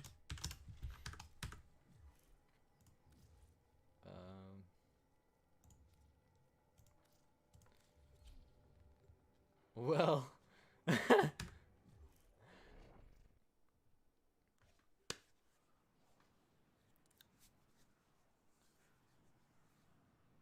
It uses the host rail jack. So it's okay. Okay, cool. I want you to be on the big boy cannon. Which one? What is that one? And any resistance This one? you encounter, send a message. Detected. Single person attack craft. Prepare to engage. Big boy cannon. Okay. Detecting void energy inside your objective. Fissures. Oh, for the cruise ship, I see. Nice. Cruise ship reactor has detonated. Pretty.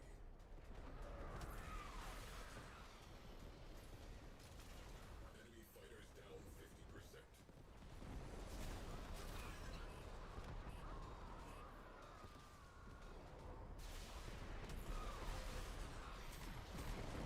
If you do level 9999, that means you can definitely do level 100. Ship has translated in sector. Enemy morale has broken. Oh wait, Fighters are peeling off.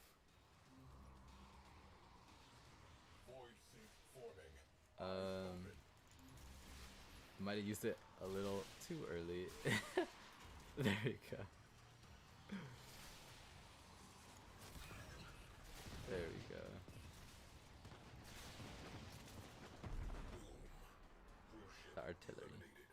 Focus on remaining targets. We have company. Premier cruise ship on scope. Oh wait. Did I not hit? You got no bullets.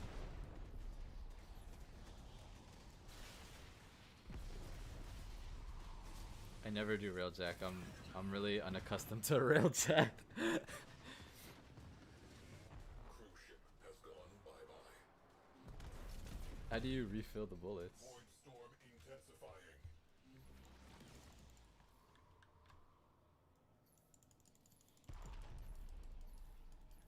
Grim. Always my carry. Caution. Void sink detected aboard that vessel. So I guess he's doing it for me. Cause I'm such a noob. We have one less cruise ship to be concerned with. Direct attention to remaining targets.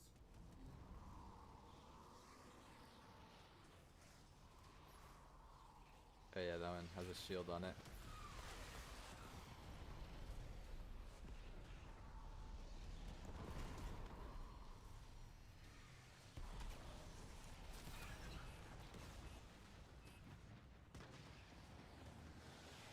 Cruise ship down. That clears up some space.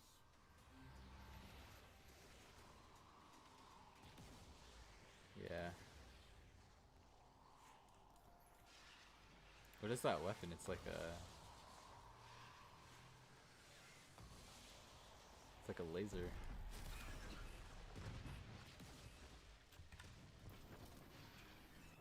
Scratch one cruise ship. Disable the pulse turbine. Disable it. He is learning. Ram sleds inbound. Roll out the welcome mat. Oh wait. Oh, they're about to spawn in the ship, huh? Oh, so is this how you get the reactor? Oh, what is this? I need you to get radiators when they are revealed. Arquin slingshot loaded. Tenno in the barrel. Eyes on ship killer platform. Clearing the sector will be difficult while it is operational. Take it out of commission. A fissure. Defend yourself and use reactive to open relics.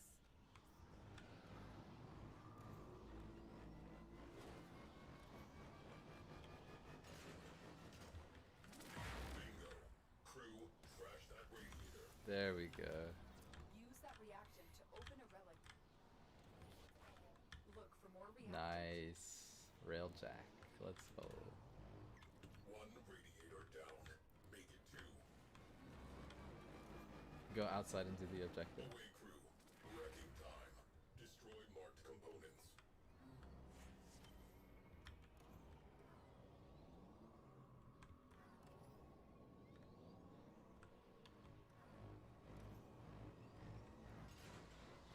Into here?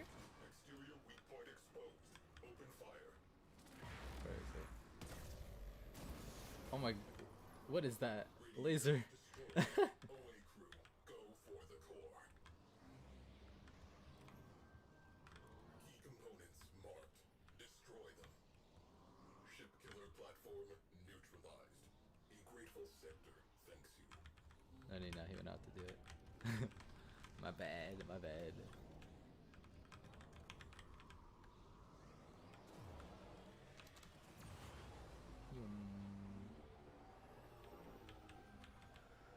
Have a pulse turbine strengthening enemy craft. Get on board and shut it down.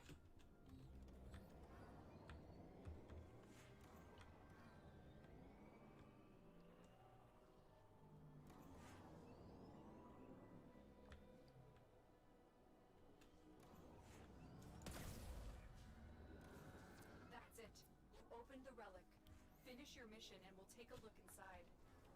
Ateno needs revived.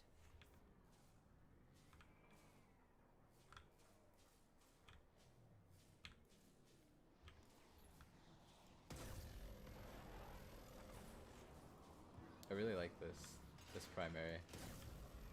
There it is. Blast that radiator. The primary is really fun to use. Or this turret. It's just Radiator naked. poor Hit them Nicholas. with all we have got. Facts. Core is vulnerable. I'm no good with Railjack. Systems. Track Oh, place. okay. Baza Prime Blueprint. Nice. The pulse turbine is still. Enemy forces are destabilized. They are unused to meeting an I could enemy sell on some Baza Prime sets. cowards. I guess. Turbine offline. The Nice. queens will not be happy. Good. This is actually so fun. I love this. How do I get one of these? 7 minutes is good time. Oh yeah, wait, 7 minutes and let me see. Oh wow, wait. This is so good.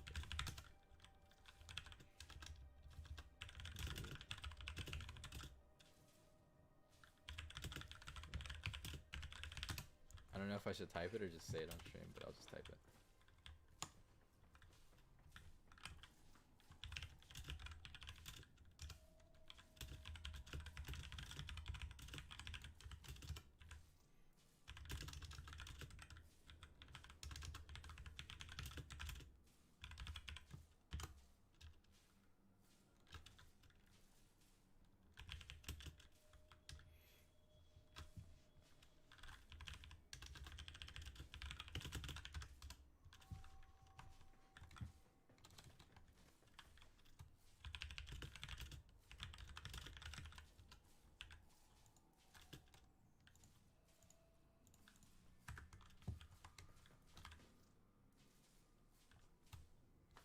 Oh, I see. That definitely sounds pretty good.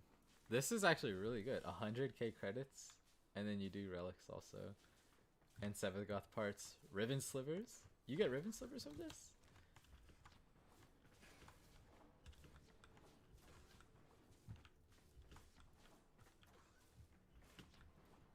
Wait, that's really crazy. Okay, you're signing off. Was a nice stream. I'll be in the next ones when I see them, unless a little bit German. I'll have to copy and paste that and see it. Thank you so much for stopping by the stream, though. I really appreciate it. It's definitely fun to have you around, Paul. Thank you for watching and being so supportive. Have a good night.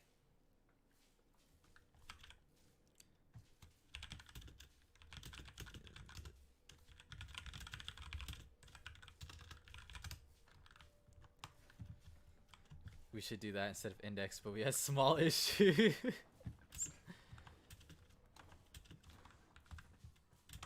Battery styled ammo. Yeah. Whoa. We did have connectivity issues doing this. Bye bye, Paul. Good night, man. Thank you once again for coming by. I really appreciate it. Have a good night. Sleep well.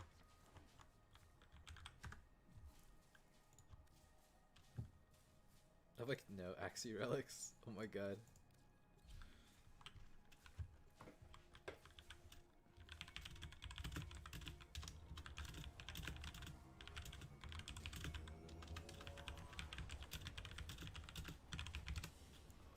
Yes. Another job well executed. Attention. Void storm imminent. This will get a little bumpy. You said something along the lines of have a good rest of the day and so long. Crew. Thank you. Signatures indicate the presence of a Cornier ship killer platform. Infiltrate and neutralize. Void storms. A high probability of void fissures forming inside nearby vessels. Be on high alert. German in 5 years. I didn't know you knew a little bit of German.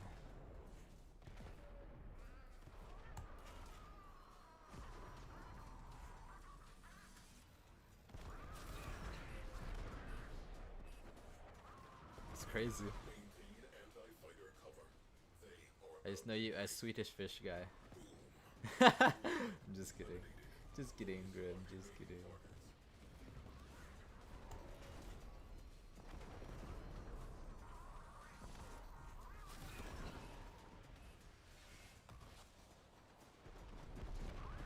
We have one less crew ship to be concerned with. Direct attention to remaining targets. Since I finished 9th grade, pretty much. Wow. On scope.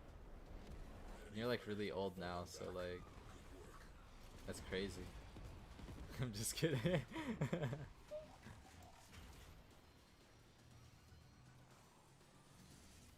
Swedish fish. Yeah. Swedish fish, man. That's his persona now. Enemy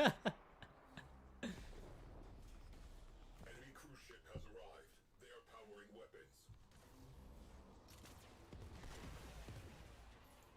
Oh my bad, I did not see this cruise ship.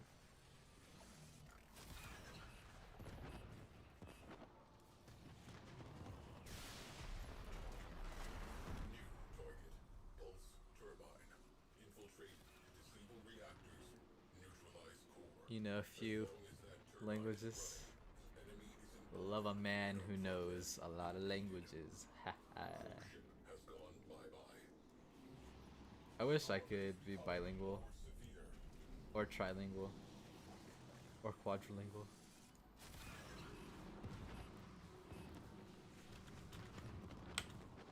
Cruise ship down. That clears up some space.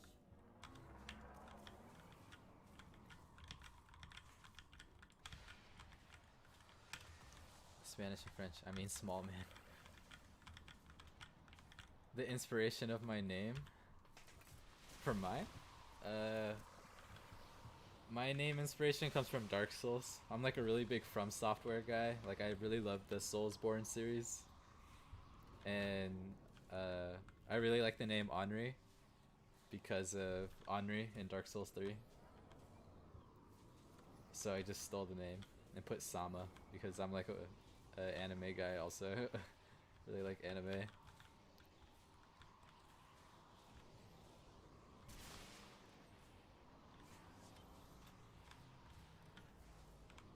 But if you haven't played any of the From Software games, I think you'd really like it. They're usually known for being difficult, but once you play the game enough times or you really enjoy it, that you play it a lot, it becomes pretty easy. It's mostly like memorizing the Henri-chan. Henri-chan. Finish your mission to find out what's inside. Radiator exposed. Open fire. Oh, that's funny. You're in love with the From Software games? Henri of Astoria. Yup, that's where I got my name from. Opportunity. Core is exposed. And Trash the place. my Za is named after. I have a Za named after the Irithil, one of the Irithil weapons. Turbine rendered inoperative. Let us see how the enemy handles an even playing field. The From Software games like the first games I really got into when I was younger. Like I was always into games, but From Software really got me like into games. Incoming round sleds. About to ring the doorbell. Ship killer platform sighted. Priority target. I need Tenno on the inside yesterday.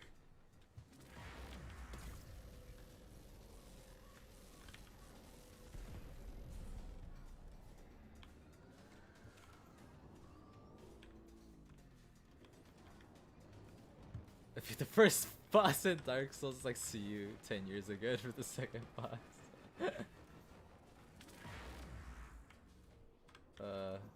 The Dark Souls 3 bosses were pretty cool. I loved how they introduced like the phases of the bosses. Actually, I don't know if they introduced it because I didn't play much of 2. My Dark Souls 2 got corrupted on my Xbox 360, so I couldn't play it. But Dark Souls 3, I love the phases of the bosses. I spent the whole of my initial Dark Souls 3 run using the Guts Sword. Oh yes. The Great Sword. I think it was literally just called the Great Sword. That's so funny. It was like Great Sword. Destroy marked components. But the Guts Great Sword is really funny. There it is. I think that's what everyone known it as. They like the Guts Sword. Destroy the core. Now. I love the dancer's aesthetic, like the dancer of the Boreal Valley. I loved the boss fight, the weapons, the armor, everything about it. I love, and even the music too. But unfortunately, her weapons weren't that good, or her armor. I mean, her armor is like in Dark Souls now. It's like whatever. It's mostly just if you could fast roll. Offline. Permanent kill. The real Dark Swordsman, unlike Kaf Kirito, yeah. Pacified. Ship killer platform. I did stream a little bit of Dark Souls 3. I tried to do a miracles only run because I never used miracles. Like never ever used miracles. And I wanted to try it out. So I did a little bit and I got stuck at the tree boss. I was like, why? The tree is so easy. But it literally wasn't so easy. It was folding me every time. An Omni and patch that leak. Gut Sword is just called Dragon Slayer. Crisis averted. Mission continues. Ram sled launch. Optimists inbound.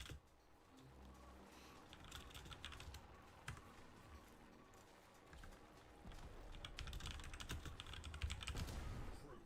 Boarding party is packing explosives. Are we Neutralize getting... them.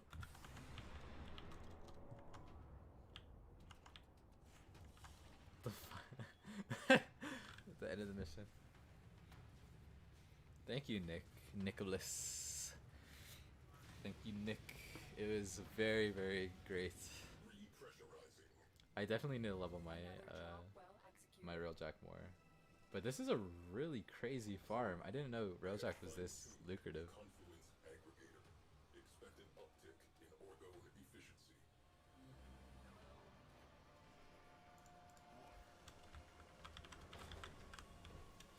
Yeah, there is.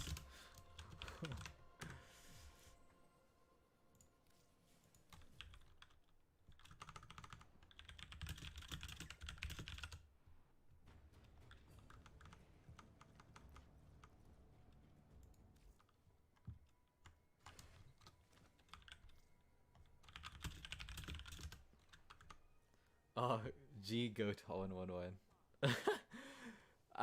Unfortunately I'm about to end my stream. I'm about to get off for today. Actually, I might get on later, but I don't know. This is supposed to be a test stream.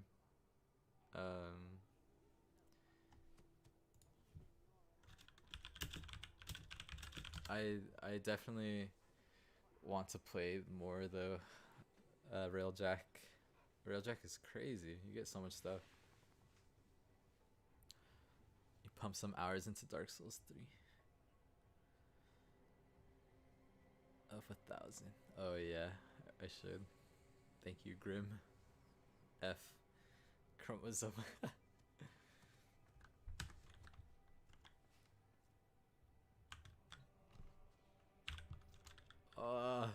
Thank you. Thank you guys. This will be the end of the stream. It was supposed to just be a test stream. Ended up being 4 hours. Thank you guys so much for watching. I really appreciate all the support. You guys are awesome. White Run Guard, Lord Grim, Nick, Chromosome. Hear that? It said Because I had like really bad. background radiation is Or this fire. one, shut up. I had really bad network issues last night, so I was supposed to test it out today. And Paul, even though Paul's gone. Thank you guys all for watching. If you guys haven't joined my Discord, you guys can interact with the Grim. Grim is a very raw warframe guy. Friend that's a friend of mine. Pretty fire. Love him. Chemo! Yeah, I'm getting off. You should definitely join the Discord if you guys want to run Warframe with some of the others in the Discord. The link is on my channel and in most of my videos. I have the link, or all my videos except for this live stream. All the descriptions have the Discord. So if you guys want to hit up Grim, he's LE1. I mean, LE. Legendary 1. He is always there. And but yeah, it's definitely really fun. I have a fashion frame channel if you want to show off your fashion frames also. Although you can't upload images without being a certain role, but if you guys, I'll pretty much be adding everyone to that role automatically. I'll do that right now. So okay. Okay, Grim. LMAO. But thank you guys so much, and